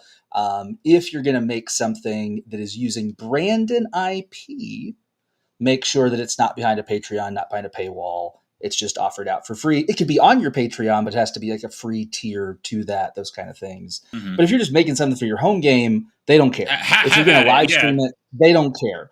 Like we're doing right now, we're live streaming their content. The one exception is do not use their official trade dress. So there are certain colors, hex codes, different things like that. Yeah. The way that they design a module to look, do not do that. Make something else your own so that it is, and make sure it's labeled as unofficial. Yeah. They do not want any confusion in that rate, and rightfully so. The modules that are official for Foundry and for other VTTs and even just the PDFs are hours upon hours of hard work of wonderful artists and game designers, and we don't want to even detract from that at all. Yeah, that's a good call out, and maybe an opportunity. Scott, could you jump into your world and bring up the red rockbud again? But I do want to just like make that clear. Foundry is not Brotherwise Games, and Brotherwise Games is not Dragonsteel. These are different, separate companies that are working together. They have partnerships. You know, some lawyer somewhere has like made a design of what that means. But when we're talking about Foundry, that's not identical to saying something about Brotherwise, which is not identical to saying something about Dragonsteel. And so every kind of company has their own way that they would like to see their IP or their work used, and just make sure that you are respecting that. I think, again, this is going to be speaking to only a very small number of eventual viewers of this, because for most people, they're just going to be homebrewing, and you're not going to be live streaming stuff like the Shard of Opportunity does, or trying to sell stuff, which is a very different conversation. So if you're that type of person, do more research. For people who are just interested in stuff that you might see in the Shard of Opportunity, as Scott mentioned up front, this is the Red Rockbud Inn, and I created this using an entirely different program called Dungeon Draft that allows you to build maps. Yes, huge shout out to Dungeon Draft. It's similar to Foundry in that it's you pay once, you get the program, and then you can build things to your heart's content. I used assets that I got from Forgotten Adventures. That's a Patreon that you can look into. Those little flowers, those are my red rock buds. And so, you know, you're kind of like blending things. Yeah, they're not great. Because I think they look great. Don't downplay. This is a beautiful scene you have made here. Do not downplay that. Like, this is pretty dang close to how I've always envisioned rockbuds in my head. Exactly. So, you just need a little flower at the top or something. You know, that's the thing. Is like there is a Brotherwise map eventually. We won't spoil when, but it does show more of the vegetation of Roshar, and so it's not using those assets. It's using assets and creations from Forgotten Adventures, which has, I would say, a more traditional medieval vibe than an alien vibe. Obviously, you're not going to get perfect uniformity for creating stuff on an alien planet from Brandon Sanderson's specific works. But as you can see, it adds just a little bit more character to the scenes with your players. That they can move around in an environment. This scene has a small mini game, we'll call it. And I think, Scott, when you did this, you actually like used the challenge tracker module to keep track of our progress in the mini game, which is very vaguely shown on screen right now, as, you know, this little spheres in the center with a couple of cards that are picked from. That happens in chapter 2. Brotherwise did not make a map for that. And so it was something, this would be great. Throw up the challenge tracker just so people can see. How did you activate that, Scott? This is where I pick it. This little icon next to this player list. It shows up when you activate that module. And then you can open one of the different options he's pre-built. And that's it. That's challenge tracker. I was just going to say, we may want to just show how to actually turn on modules, since we talked about them, but then we're in a world now with them already turned on. Well, there's some I didn't. There's some I did just download. So hey, yeah, turn them on. Let's go. No, I'm scared. So this is within the settings, you have a manage module option that brings up this screen that Scott has here. A bunch are checked. Obviously, per world, you can check or uncheck those specific modules. The easiest one to describe is the difference between Bridge 9, which is a module, and Stonewalkers, which is a module. If I'm running a Bridge 9, I don't want Stonewalkers turned on necessarily. Obviously, you can do whatever you want, but vice versa. Go for it, Scott. Oh no, I was just saying I turned them on, and I think we're okay. I don't think we did. Yeah, I think you're fine. But let me just to make a slight correction. Mm-hmm. There is a separation between a standard compendium module, which if you open your compendium browser, I can explain what those look like. So, for example, the handbook and the world guide that you have there are standard compendium-based modules. You'll see that outside of the folder structure, we have the actual books themselves, which are all the way at the bottom, outside of the folders. And you could click on them and open them and read them. And then those folder structures have basically every item asset that runs the game, whether it be your ancestries, cultures, heroic paths, so on and so forth. You can drag and drop, read them from here, do whatever you want. Items, cool stuff, just to show out. Check out the starter kits. These are just fabulous items. If you are a new player and need your item kits, these are designed to give you all of the items immediately. You just drop it onto your kit, onto your character, fill out a quick, I need this weapon, and you're gold. Oh, I love you, Scott.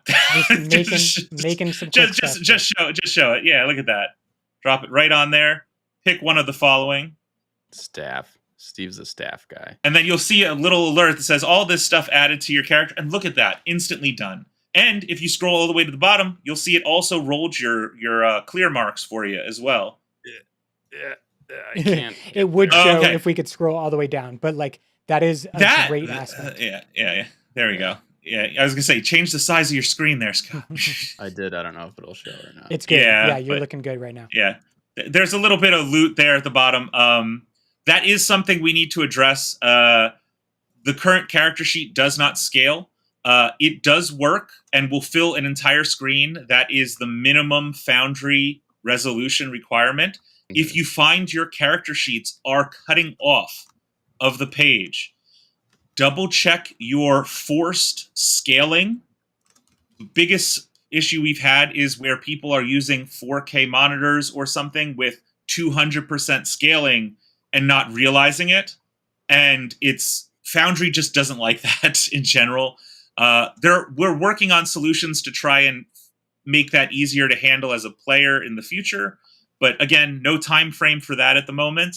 So for now, just make sure your resolution is a Foundry acceptable resolution, which I think is a minimum of 720, and that your scaling is set to 100%. Yeah, and before we this is literally how easy. Yeah. Let's talk this. Look at this, because Scott, you're building a character right now, and so I want you to just walk through the last couple of moves that you did, because you opened up, I think, the ancestries. Yeah, perfect. Thank you. X out. And then just talk us through what you're doing here. Yeah. So there are multiple places that you can get this stuff. Doc was showing us from the handbook itself, character creation. You open up this chapter, and as you go through, you'll be able to wait. Why is it working now? Because you're using it from the compendium instead of having it pulled into your world. Pulled into your world, it doesn't know what to do with it. Interesting. Okay. It's our way of protecting the trade dress that we just talked about. Thank you. Wait, so how do I do it? So step one origin, and you'll see that there's a little underline and a link. And then if you want a human... Good acting, Scott. You're demonstrating the learning process. Yeah, look at me knowing. And then, so you could just drag that right over. I want a dude. Or the singer. Yep, just drag it right over. And look at that. Adds right on. Nice. And you'll notice immediately, singer automatically added your change form and your dull form and your mate form. So your actions have just changed automatically. Again, that's not additional. Although it doesn't look like you added something. Oh, because you added a Skybreaker, which would add Skybreaker before, but when I got rid of it, you can enhance as well. So it's a Skybreaker singer that we're going to build out here, and the other thing that we would want is cultures. That's kind of like the next step.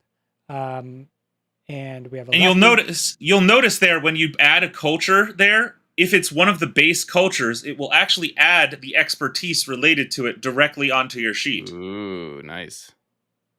I like that. Yeah. And as we're doing that, important thing to note with Foundry is it will let you toss things on there that like the rule book would say, no, you're not allowed to have that. So it is different from Demiplane in that way, which can be very nice. I was helping my wife create her hunter character, and we were going to have her start with an animal companion, which like rules is written technically you can't do, but it meant that at level 1 she could go hunter animal companion route immediately. But on things like Demiplane, where there are hard-coded stops in there, you couldn't select that as her first talent. Here you can. So just, look over it with your GM, make sure that you've complied with the rules. I will add in a little fun feature here. So we noticed when Scott dragged leader onto the sheet here, there's a little number 1 there. And we've also added +1 in leadership because it is his first path. It automatically registered that it was his first path and gave him the point. But if we were to click on the words leader, be careful not to click the X and just delete it, because I've done that even, it's a thing. Talents here. If you choose your talents from this list instead of dragging them on, it will prevent you, as you could see, read it out, you do not have these requirements. However, if you want to bypass that, like CJ said you can just drag the talent directly on there. Which is good to know. Is that leader box one that can be minimized there by just clicking in the middle? Oh, so yes, actually, if you were to double click at the top right center there, look at that. All of these panes can do that. Your character sheet can do that. The journal entries can do that. Any items can do that. I would rather have this in my... No, it didn't work. Go ahead, Jim. I haven't tried it with every item to see what happens because again, it's a custom module. And here's fair warning to anyone who is using Foundry at home for the first time: start with no modules. For real, I'm not kidding. Learn how the game is supposed to function before you start adding stuff in, because some modules say they're system agnostic, but they were really built around D&D 5e. So it's looking for terms in the background that it recognizes. It might not work with this. Or it might do something unexpected, like we saw earlier with Scott's when he had a journal that was completely wiped out of all the settings. It's best to go one at a time. Don't install a bunch. And if you're concerned which ones are good or not, we will actually be putting up a list at sometime after this stream, I think, of Foundry and Metalworks not approved, but we know that they work relatively well, and they're not going to cause too much issue. Or if there is an issue, like with GM Screen taking away the formatting, you know what it is, and it's nothing too bad here. Nice. Compatibility, maybe less. Yeah. At least for more popular ones. Yeah. Can let's see. Oh, you know what? Let's show people how to create something homebrew. Because I know those were some good questions, and since we're playing around with the characters anyway, Yeah, we had a question, Doc. If you want to try to on the fly do this, I don't know. There's on the official Discord, someone's already created like whole tables for the enlightened radiance. Sure. Yeah. Someone was asking basically, what does that look like if I want to import in an enlightened version of a radiant, or something like that? It's actually pretty easy. It Doc, will just take some time. I don't want to push the buttons. Is there? I will absolutely. Yeah, I can. Foundry. Scott, you drop out, and give a second. It's not sterile, but it's easy enough to show off. Okay. All right. Let's see.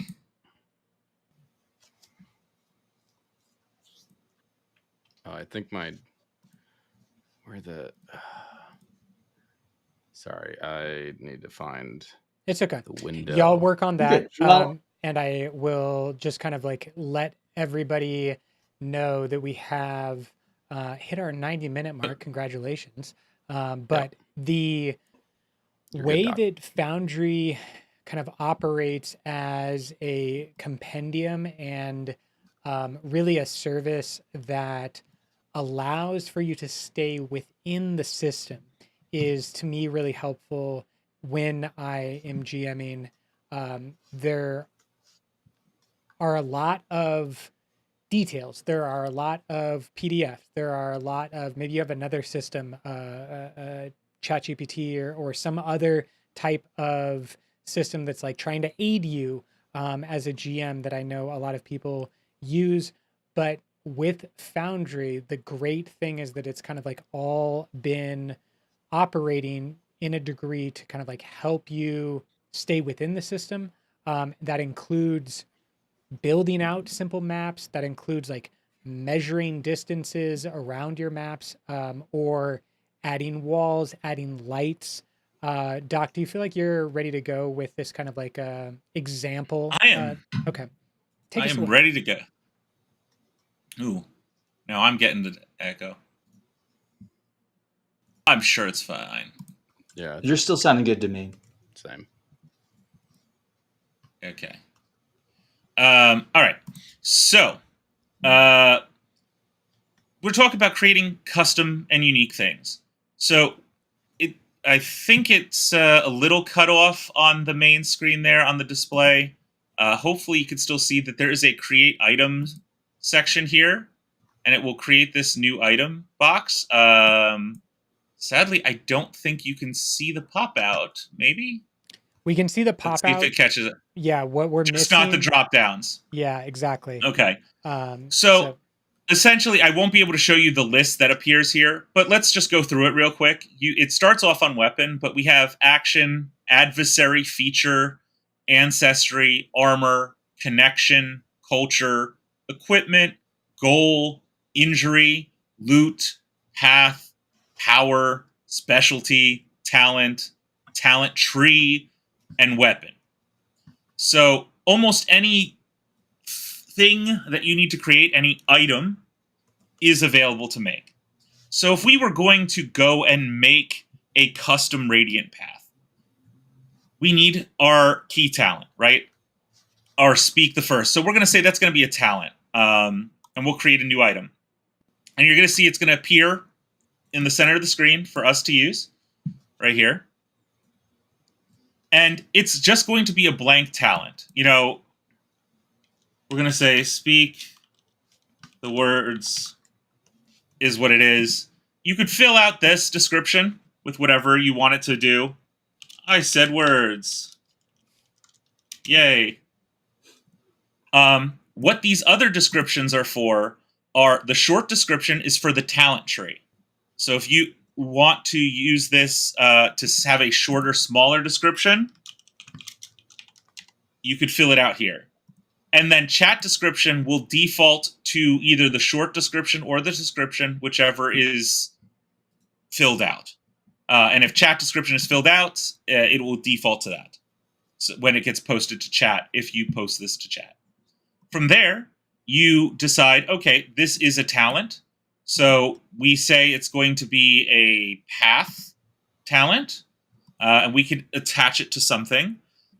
So you can identify it, whatever that path is. If it's going to be like just the enlightened version of a Truth Watcher, or, well, we already have a Truth Watcher, but right. let's say... Let's do a completely different one. Yeah, Enlightened Edge Dancer, maybe? Yeah. So you go like Edge Dancer, Enlighten. Now, it doesn't really matter what you name it here, as long as you're consistent, because you're going to be calling it later. And that's really all you have to do. Give this talent the name that it's supposed to be. So this is supposed to be Speak the Words. It will correct. It doesn't like spaces or capitals. We tell it what kind of activation this is. It is a utility activation with no activation cost, because it's just there. You say the words, you do it, it works. It has no damage formula or anything like that. And the events. So now, this is something that we probably want to add a goal to, because we want to speak the words. So with this, we say add goal, speak words, or however you want to call it. And why many words when one word? Yeah. In this trigger section, essentially, we have given you a bunch of rules that are pre-made for you to use. You can't see it, but it's like created, updated, deleted. This item is added to an actor. So we're going to say when it's added to an actor. Okay, so the first time that you drop this on the character, it will do whatever we want it to do in the handler. In this case, we're going to want it to grant, I think we want it to grant an item. And we'll just hold that here for now, because now you have to have an item, and we go back in here, and we're going to say it's going to be the goal item, and it's Speak Enlightened. Okay, and there we go. So this is here. It is a goal, and we could change it. See, there's our progress along the goal track, and events that happen after the goal. We could fill that out eventually later too. But now that we have it, we can come back in here, and we could say, what items do we want? It says drag and drop item here, so let's drag the goal here. And now let's just look at a fresh character with nothing on it. We see that they have no goals. If we were to just test I feel this, that in my soul. We drop Speak the Words onto here, and now they have Speak the Words as a miscellaneous action, because we haven't given an actual class yet or a path, but their goals will have Speak Enlightened. And this is what I talk about. It's super easy to follow, but this is going to take time. Every single talent on your talent tree is going to take time to design. With that being said, I'm not going to go into each one, but what we'll do is we'll look at a designed talent tree that's already in the system, and I'll show you what that looks like. Let's go into the handbook here. Ignore the other folders. We could talk about those later. They're only like 50% able to see it anyway, so it's totally good. Yeah, right. That's fine.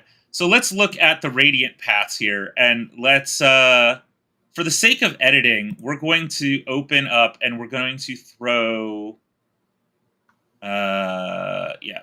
You know what? I'm just going to do something. Never do this for homebrew people. I'm going to unlock a compendium. Do that at your own risk. This just lets me edit stuff easier when I'm in here. So we have Edge Dancer, and this is going to be your path. When you create a path thing, this is what you want to emulate. And you'll see that in the detail section, we have it is a radiant path. Oh, Doc, I'm so sorry. Let me jump in. You can, let's say we want to do this, right? We want to do the enlightened versions of these. Yes. It is feasible for you to, not even just feasible, it's doable, for you to just duplicate the Edge Dancer. Yes. And then name the duplicate Enlightened Edge Dancer. And then you can just go in and change the individual aspects, talents, whatever. That's totally not what we did for those other versions. Nope. Totally not what we did. But yeah, so actually, let's do that. So let's take a look here. What you would want to do is we would right-click here on Edge Dancer, and there is a. Actually, I think we would have to do it this way. Radiant Pass. Is it because I unlocked it? Yeah, you know what? We'll import all content.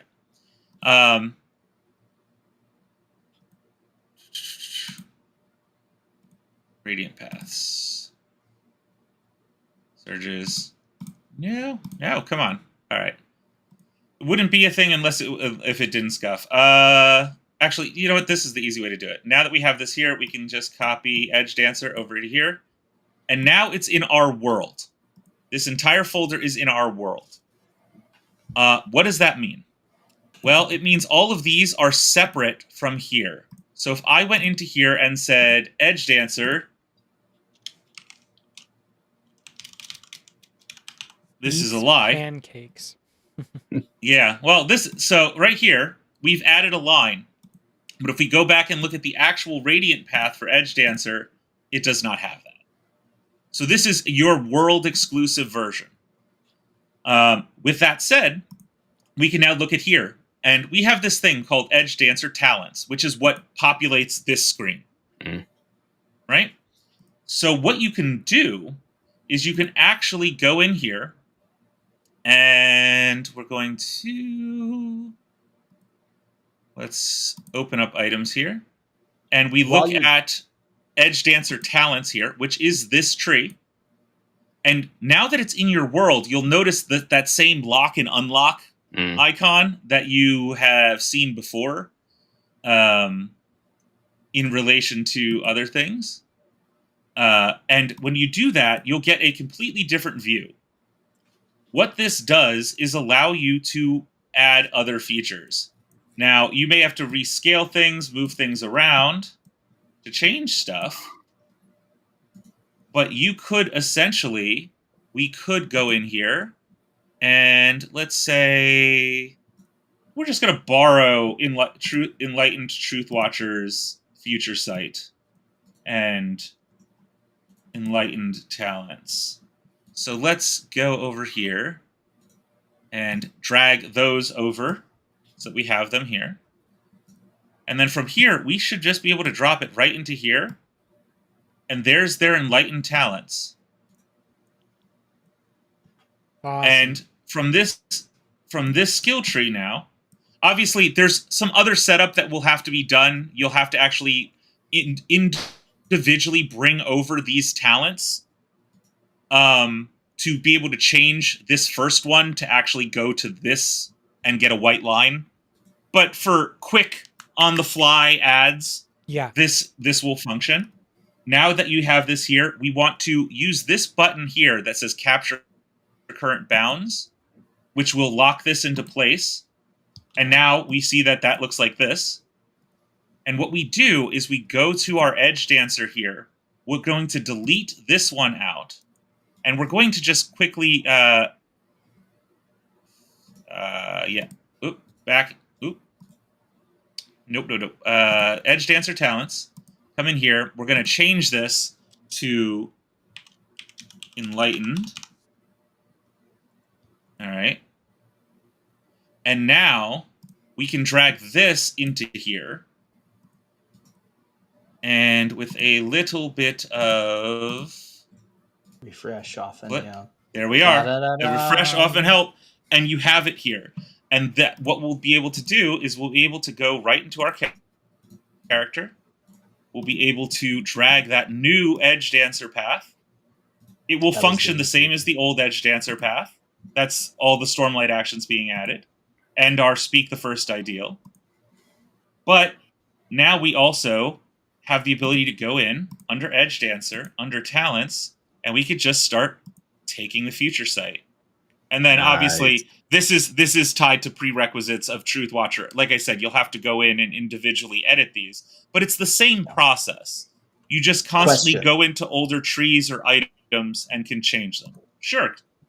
The one that you just dragged into the world, let's say those crazy folks over at the Metalworks push out an update to the module for the handbook, for the handbook or the world guide, does that affect what you've dragged into the world, or just the module that was in our list, or the compendium that was in our list of compendiums? That is an excellent question. And the answer is anything in your world is yours. We do not touch it.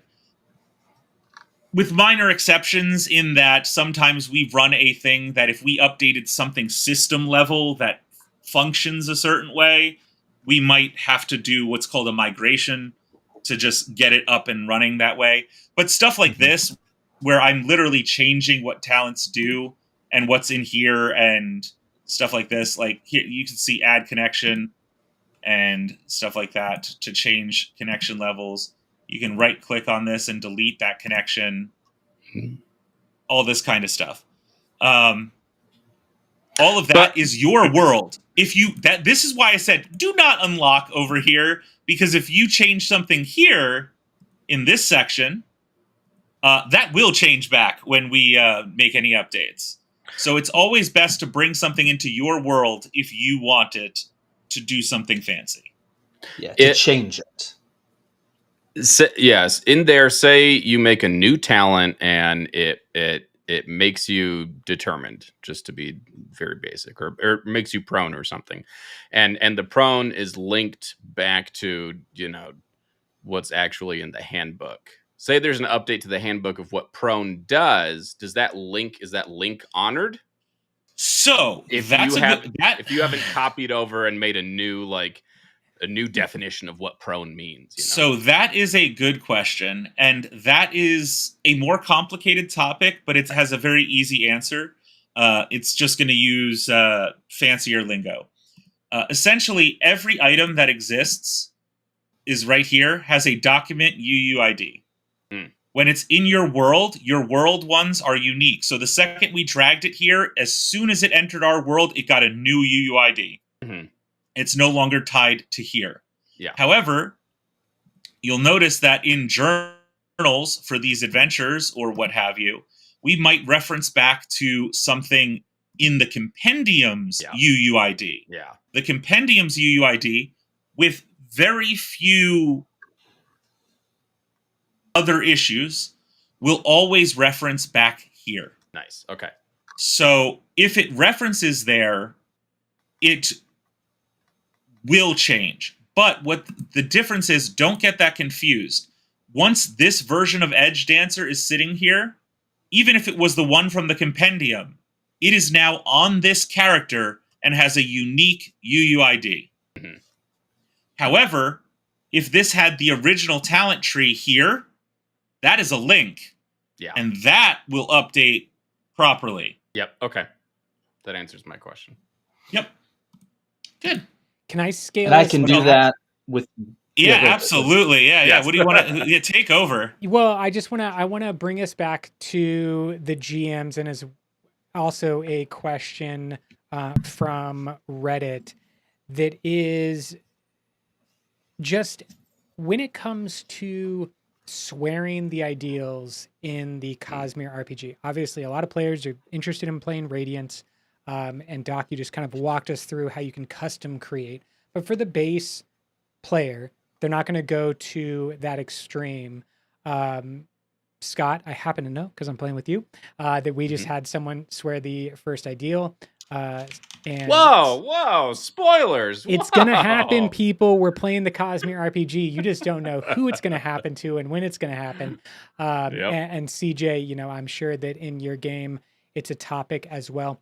How are you as GMs handling that process between taking the talent for swearing the ideal, which triggers something that Doc showed, a specific goal to complete, and then actually being able to take talents from the tree and get all the skills that would be surrounding that specific radiant.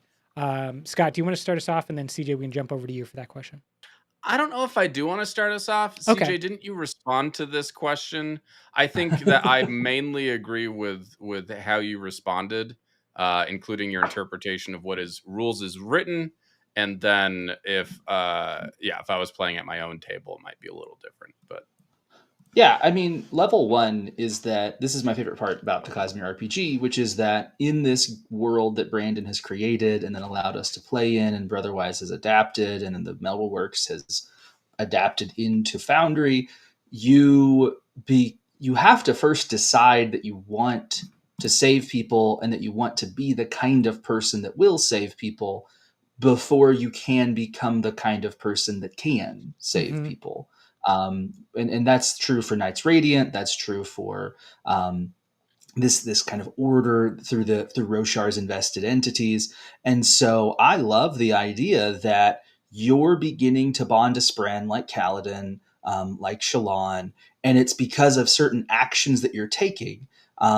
Mechanically, you are, gaining access through that on level up to going down those paths that Doc was showing us, where each one of those boxes represents a new level that you're taking. On average, certain levels you get multiple due to ancestry bonuses and things like that. But if I had a player that was very interested in bonding a Spren, whether they have taken the Speak the First Ideal talent or not, I'm going to begin to watch them to see, are they embodying the order's values? Are they embodying life before death, strength before weakness, journey before destination? And if I see that start to happen, I might tell them, hey, go ahead and create the goal, Speak the First Ideal, so that we can then begin to measure it. Goals in this system are 3 checkboxes as a default, where as you play, typically once per session, you have the opportunity to progress towards that goal. So, we have this Radiant, and we have a moment where they could choose to run and hide, but instead they go and defend the innocent person. Awesome. Life before death, strength before weakness, journey before destination. I would tell them after they've made that choice, hey, Scott, go ahead and mark the first tick box. You would click it, and then once all 3 are checked, you are now quote unquote ready to speak the words. Kaladin doesn't really have a moment where he speaks the words. Closest that I see for the first ideal is in the Honor Chasm, which is actually before he even knows what the words are. But he chooses life by rejecting suicide. He chooses strength by helping the bridgeman. And he chooses journey over destination by saying, hey, even if they die, even if I die, it's important how I live. And so if that was a player character, absolutely at that moment in my mind, we could talk and say, look, you've spoken the first ideal. If you level up and you take Speak the First Ideal, we might narratively have a moment where you get to be empowered and you say the words and all of that. But you're mechanically not going to be able to access your surges until you've taken the level up and until you've completed that goal. But that's not something that has to happen in the exact order as set out in the book, because these things are character development. And we had a person ask, well, what if I'm about to level up and I haven't fulfilled that Speak the Ideals, and I want to take another path in my order? Totally fine in my mind to click that little box to take that as your level up, and then just keep progressing towards the goal, speak the words, and then keep moving forward. Yeah, certainly. Okay, I lied. It turns out that Completely CJ and I are different. Yeah, on things. I, as a GM, prefer to pay as little attention to my players as possible and let them. You heard it here, folks. No wonder the plot die doesn't get used. Scott just isn't paying attention to the Canonwalkers. The plot is irrelevant. He's telling his story. He's doing the voices. This is what you're here for. We know it. He's here to act, not to guide. I am here. I like, especially with Radiant Paths, unless a player has specifically told me they want me to be the one focusing on that, I want it to be player led. I want them to like I'm sure there will be moments that come up that are surprises to both of us as we're working together narratively. But at least for the beginning, like I want the characters to I want the players to come to me and say, "Hey, I'm taking Speak the First Ideal talent, so let's work this into the next couple of sessions that we play." If they come to me and they're just like, "Hey, I want to be a Radiant, but I kind of want you to determine like what order you think my character will be, etc." I'm fine with that. I'm going to do that. We have a couple of players who came to me and said that. What we have done so far is if someone takes the Speak the First Ideal and they already know what path what Radiant order they want to be a part of, that's their sign to me that they're ready for the narrative, aka me, to take them there.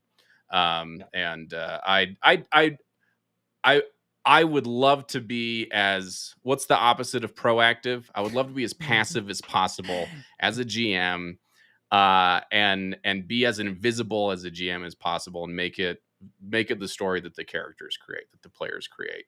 Yeah, I mean, when they ask for my help with stuff, yeah, we'll collaborate. That's an interesting kind of dichotomy. Everyone can obviously choose whatever you do. At your table, the GM's in charge, the players, are creating the story. And there are rules. There's a rule book that someone took time and like shout out to them. But at the same time, do whatever you want. Have fun. Enjoy yourself. Doc, you what? How dare you? Exactly. That's how I see things. Do this for fun. But I think I was gonna say, even I as a GM, I'm kind of in between both of you. Love it. That's a third version. I love being a player with CJ and the way he guides, because the stories this man can tell, the top tier. But for my players, I like the way I explain it, and I explain it all the time in Discord because it comes up all the time on the official things. I like to view goals as the narrative rule set for players to tell me what they want to see, whether it be a Radiant goal or an item or interaction with a noble or something. If you're saying, hey, I'd like to get a noble patron, well, dang, I need to tell that story. If you're telling me I want to solve the crime of the people who did this to my family, and that's a goal, first of all, we're going to sit down off table and figure out what was happened to your family. But also, maybe that's not a primary goal. Maybe that's broken up into 3 smaller goals that will get you individual rewards. And that last one will be like, hey, you actually put those people to rest, and it, got you a new title or something with the police or the army, and it's such a good way to like. I don't know if I've been doing it naturally that way with other systems I've GM'd, but having that structure and being able to explain it to my players, it's like, you want something? Tell me. And this is how you tell me. And they've gotten it. Like, my players have dived into that. So it's a beautiful mix of roleplay and crunchy rules, and I would not have it any other way in this system. Yeah. It's great to see those kind of like differences in the approach. And I think that it's going to end up with a lot of different variations, some of which you'll get to see on the Shard of Opportunity, the web series. But I also think that it's just going to like come out as stories that people had. Oh, I was playing the CosmereRPG and this happened at our table. And it developed this way. It's like a testament to the Brandon Sanderson as like the baseline, the foundation, but then Brotherwise creating a flexible enough system. And I think that flexibility in the system is then mimicked with everything that we've been talking about when it comes to Foundry, because you can build your world to do what you want in that world. If you happen to want only enlightened versions of Radiant Bonds, there's no, you're a real odium lover, and it's just enlightens all around. That's an option that you can build out, or you can take it to a different planet. You can blend in before it eventually happens. We're hopeful that one day Brotherwise will continue and create all of the different worlds of Rashar and the, you know, world hopping and kind of blend everything together. But you can do that right now. And it is easier when you have a system like Foundry that serves as a strong foundation, that allows you to kind of build what you want and is not really putting restrictions on anyone's story that they're trying to tell. So thank you all for that. I want to respect our GM's time and Doc's time. We are at the 2-hour mark. How do you guys feel? Is there anything that you feel is a big miss that we haven't talked about that you've thought is really important?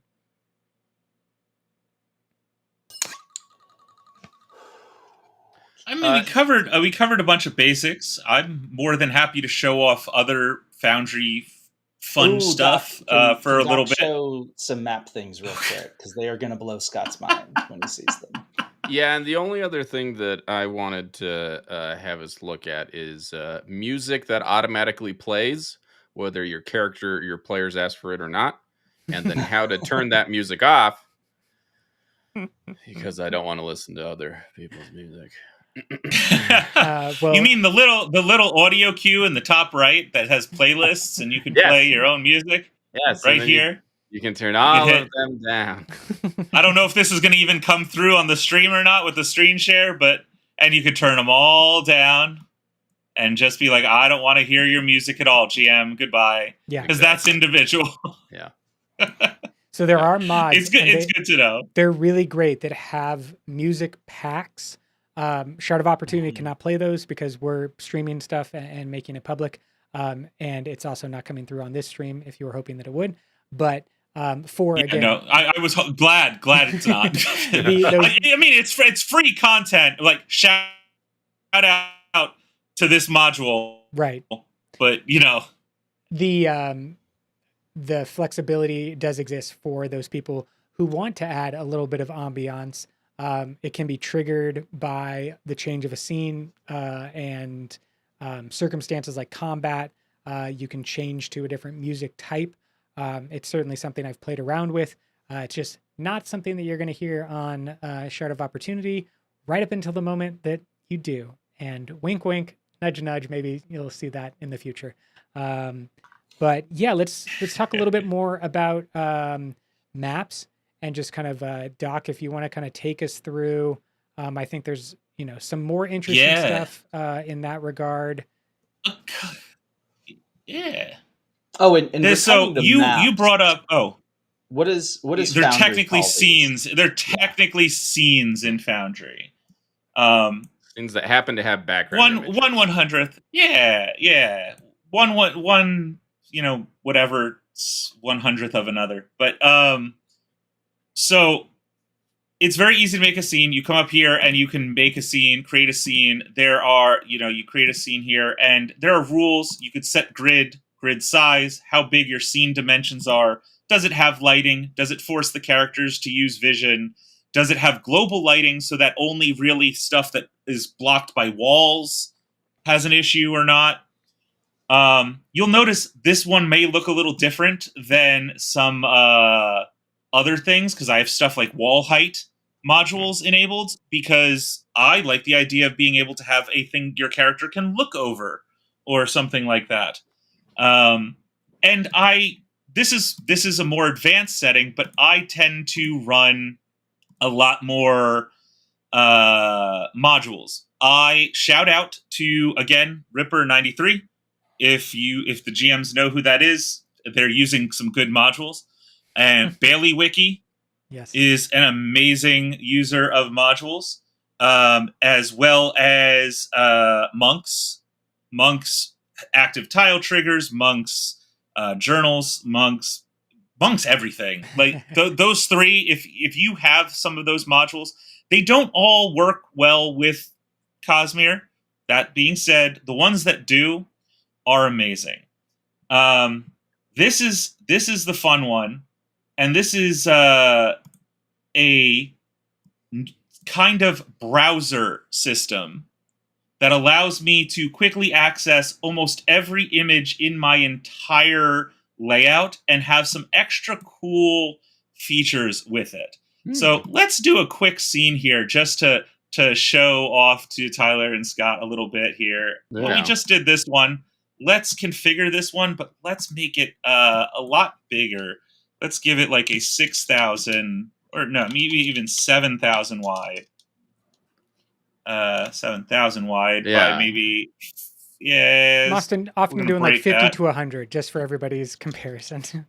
As long as you don't go over 9,000, then I think we'll be fine. Yeah, it's not going to be there. So let's go view this scene, and we're going to zoom out a bit here. But Bailey Wiki, in conjunction with some of Ripper's mods and multi-level mods, has done some wild things here. I think no, those are tokens. We want these. Here we go. Let's take a look. Galleon. Yeah. So we drop this galleon in here, and let's just go grab a Bridge 9 of Jamari here. We're gonna set him down here. So with all the lights here, oh, look at this! I could look over the edge of the boat. Actually, to get a little bit better, let's change the scene lighting to at least be global illume.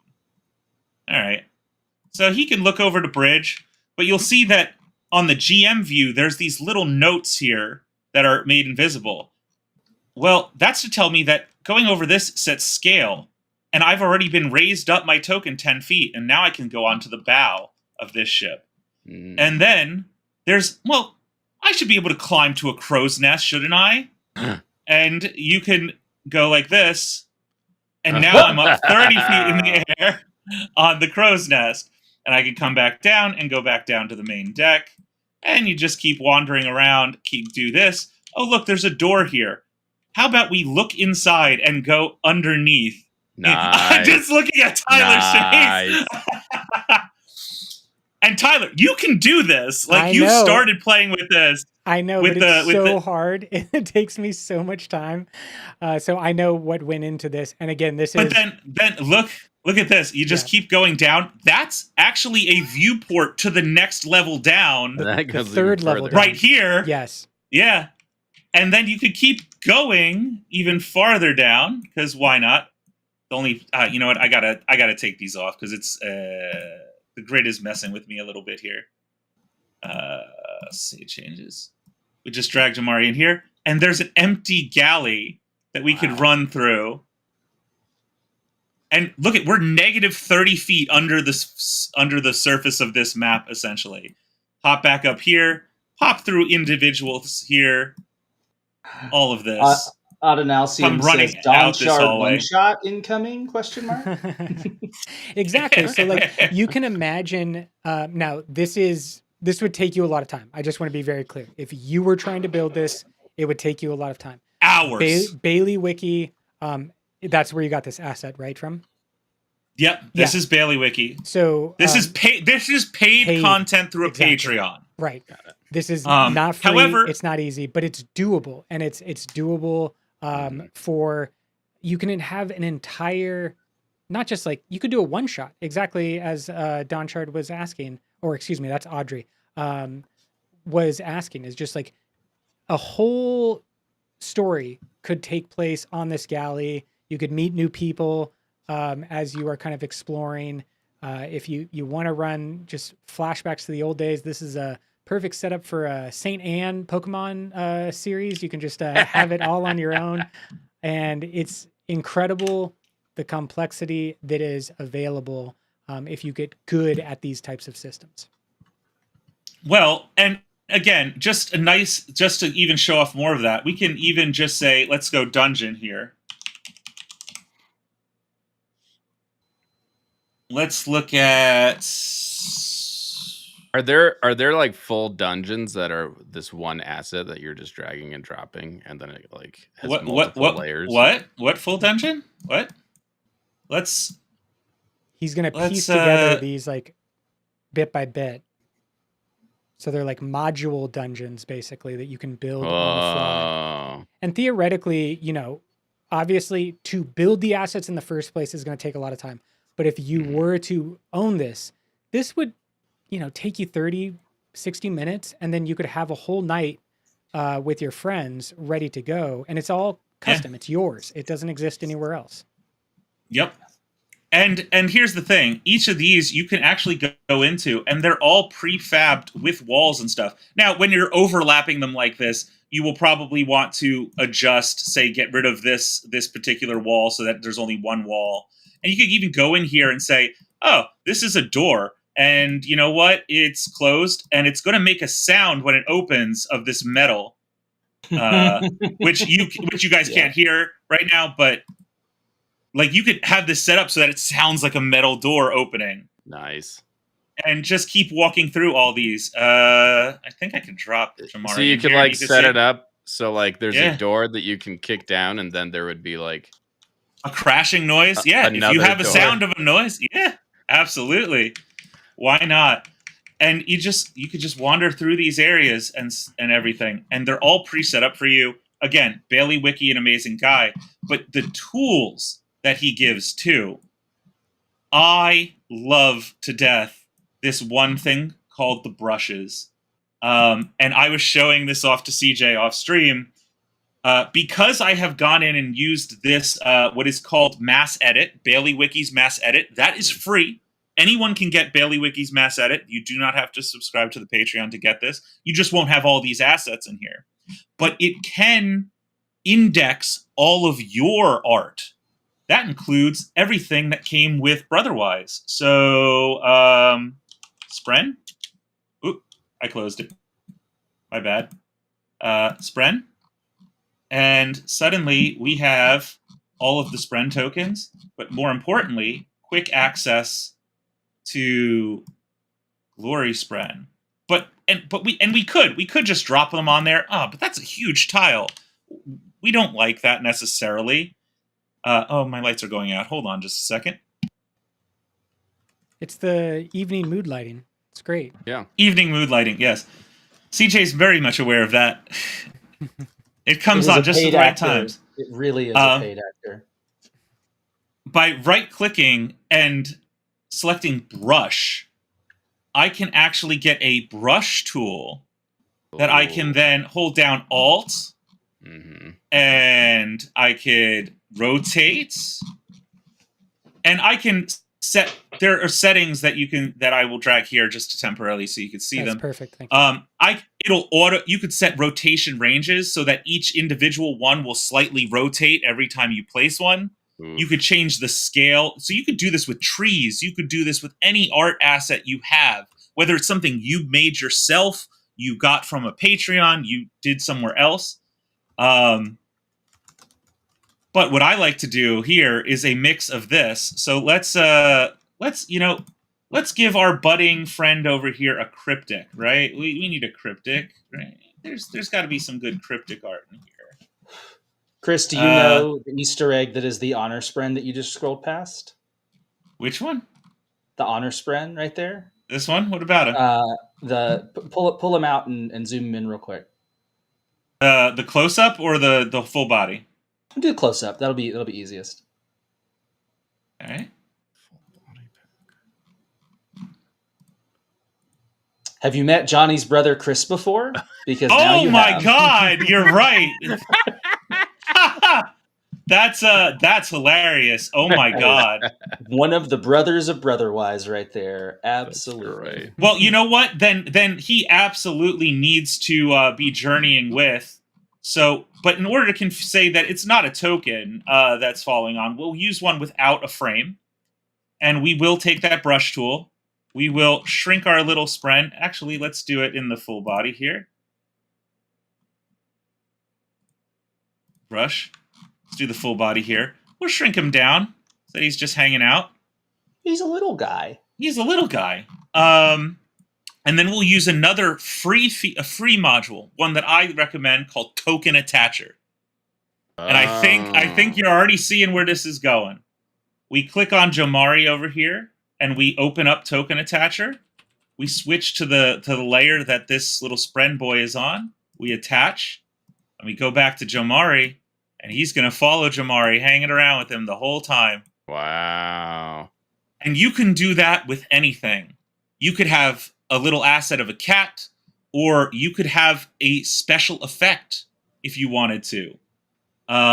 Some magical effect played on your character that you say when you breathe in Stormlight and are glowing. Mm-hmm. If you have an animated asset, you could plant that right on your character and staple it to them so that they stay lit up.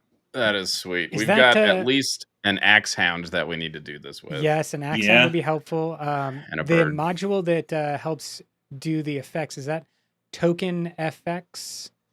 So Token FX, yes. Let me show that, because this is the other thing that'll blow your mind. This is Token FX. It has animation effects from a bunch of different providers. JB2A free version is the most common that a lot of people use. They do have a Patreon as well. Animated spell effects by Jack Kerouac and Jinkers animated art are also, I also have those. But these are, again, I spend way too much time in this thing. There are so many like little effects that you can see. I could float over these effects, and we could have all these little effects that can be dragged out, placed on a field. They can be triggered to go on and off multiple times, loop, turn off. But that's not what we're here for. We're here for some other stuff that is going to be used in high storms, right? So we go over to particle effects, and we can decide to throw down some clouds. And let's see, we want to make them a little bigger. We want their speed to be really rolling in here. And that'll start happening. And we'll start to see them floating over in the background. Look at that. All right. But they don't look like they're coming in on the right angle, so we change their direction a little bit, and hopefully they'll start coming in on a slightly better angle that we like. Yep. Maybe we... Yeah, that looks right. That looks right. We want that. And then we can throw down some rain. And we can, and that's already coming down like crazy. On top of that, it's starting to lag a bit for me because I've got like 4 streams open. Yeah, we're doing a lot right now. Yeah, but you could get away with a lot unnecessarily. But then on top of that, we have this thing called filter effects, where we can add lightning. And for anyone who's read far enough in a book, I believe there's something here that would do with red lightning pretty well. And the entire scene can be set for an Everstorm. A boat with red lightning is exactly what I need. Just hey, it's a thing just in case you ever need it. And they're easy to turn off. You just quickly turn them off. And you could leave this, come out here, turn these all off, and they just eventually start to resolve themselves, and they're done.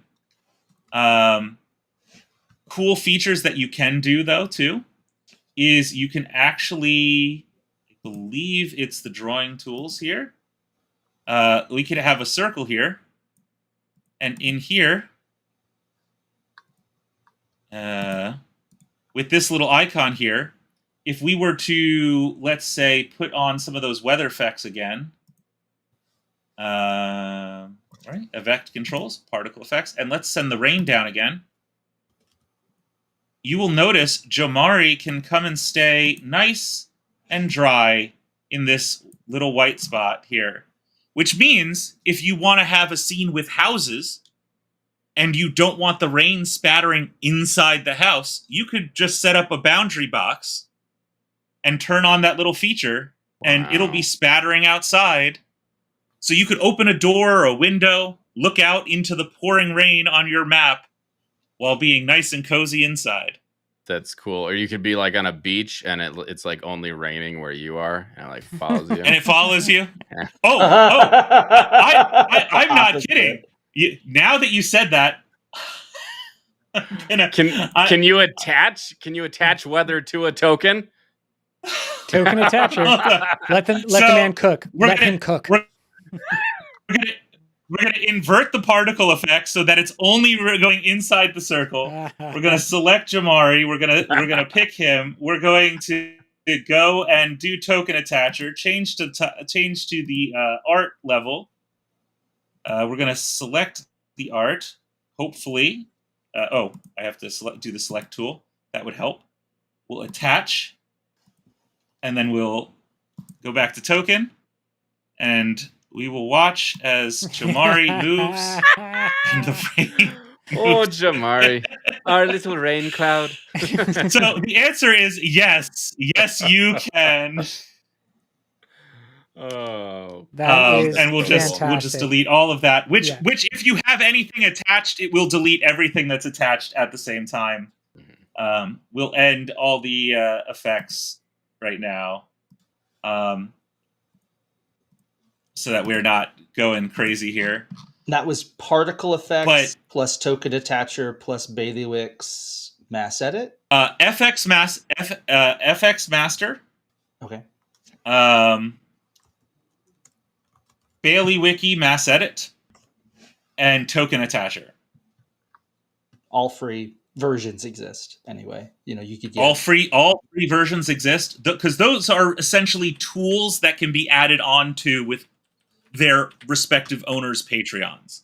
So you could get even more weather and background effects. Also, just because I like to show off some of these other effects, hey, you need a flashback? Turns it all sepia toned and film grained. Yeah. Or my favorite, we can turn a scene real quick into an underwater with a little bit of color. We take the tint, put the tint at blue, do a little blue tint, turn on the color, and then go back here, particle effect, add some bubbles. Now you're Aquaman. And now we have an underwater adventure. How long did that take? Temple. 30 seconds. This is the power of Foundry. This is why I will choose Foundry over anything else instantaneously. One-time purchase. Go to these amazing people who have spent their art assets and time, and these guys do amazing work, guys and gals all around. And they have free content, they have paid content, and a lot of the people who do paid content, it may be subscription monthly on their Patreon, but anything you get during that month is yours. So you can keep this stuff, subscribe once, give them $15-20. Get all the content up to that day. You won't get any updates or fixes, but hey, you work with what you got. And honestly, these people, in my opinion, are worth every penny. And to enhance your Stormlight experience, just being able to throw down rain and lightning anytime you want, coloring the sky, the different colors just works. Oh, I did promise CJ I was going to blow your mind one last time. Okay, I was going to say you already have multiple times. One last time. You were already on the bow of a ship headed to a new land, so. Yeah, where is it? Is it under scenes? Scenes? It's under there. Underwear? Underwear? Yeah, underwear? Did you get us? Oh, gotcha. Man. Got him. Here we go. Import this scene. Oh, okay. Yeah. Move on. And view the scene. Okay, I like what I'm seeing so far. Okay. What are we? Okay. What is happening? This is a scrolling art asset that you can even slow down. You can be Kaladin flying over the land. You could. And there are sound effects that you guys can't hear, like wind, rain, ambient wood noises, ambient town noises. Over here, we have options to change the overhead images. So maybe you're moving through a forest and you want like some extra carts that you're passing by. And Some extra overhead. There's some stuff here.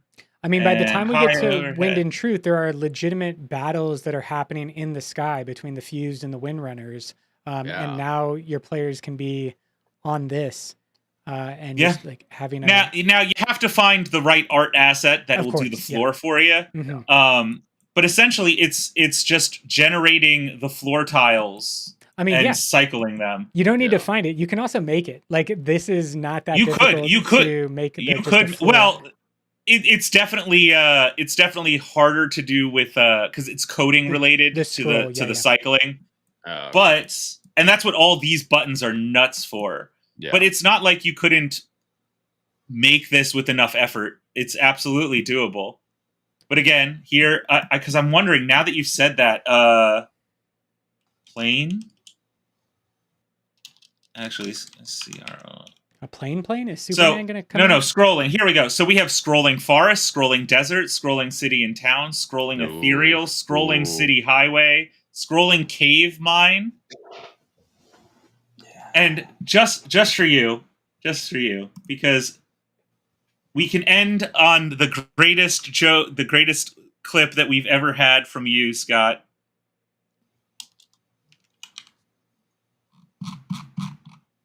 There's too many for Foundry? me to know. You can move the cart, guys. You can. The cart's moving on its own. I don't even have to move the cart right now. The carts are just look at that Chol go. yeah. I think this is a little too fast for a Chol. I think we got to slow it down a bit. There, he's a motivated Chol. Yeah. Look at that movement. It's just ever so. I think he's going backwards. Is it going backwards? Yeah. it's a little too slow. But we could get him really fast. Look at that Chol go. Oh my gosh! Like the snail in Never-Ending Story. I love it. Whee! Absolutely. But there you go. Fantastic. That perfect. Holy cow. was incredible. That is a great way to end, honestly. Yeah, so I agree. I think that is perfect. Whether you're in the chat, whether you pick up this in the future at any time and you're just watching it back on YouTube, please let us know if you have additional questions. Obviously, we like talking about this stuff, and there's far more detail that we could go into.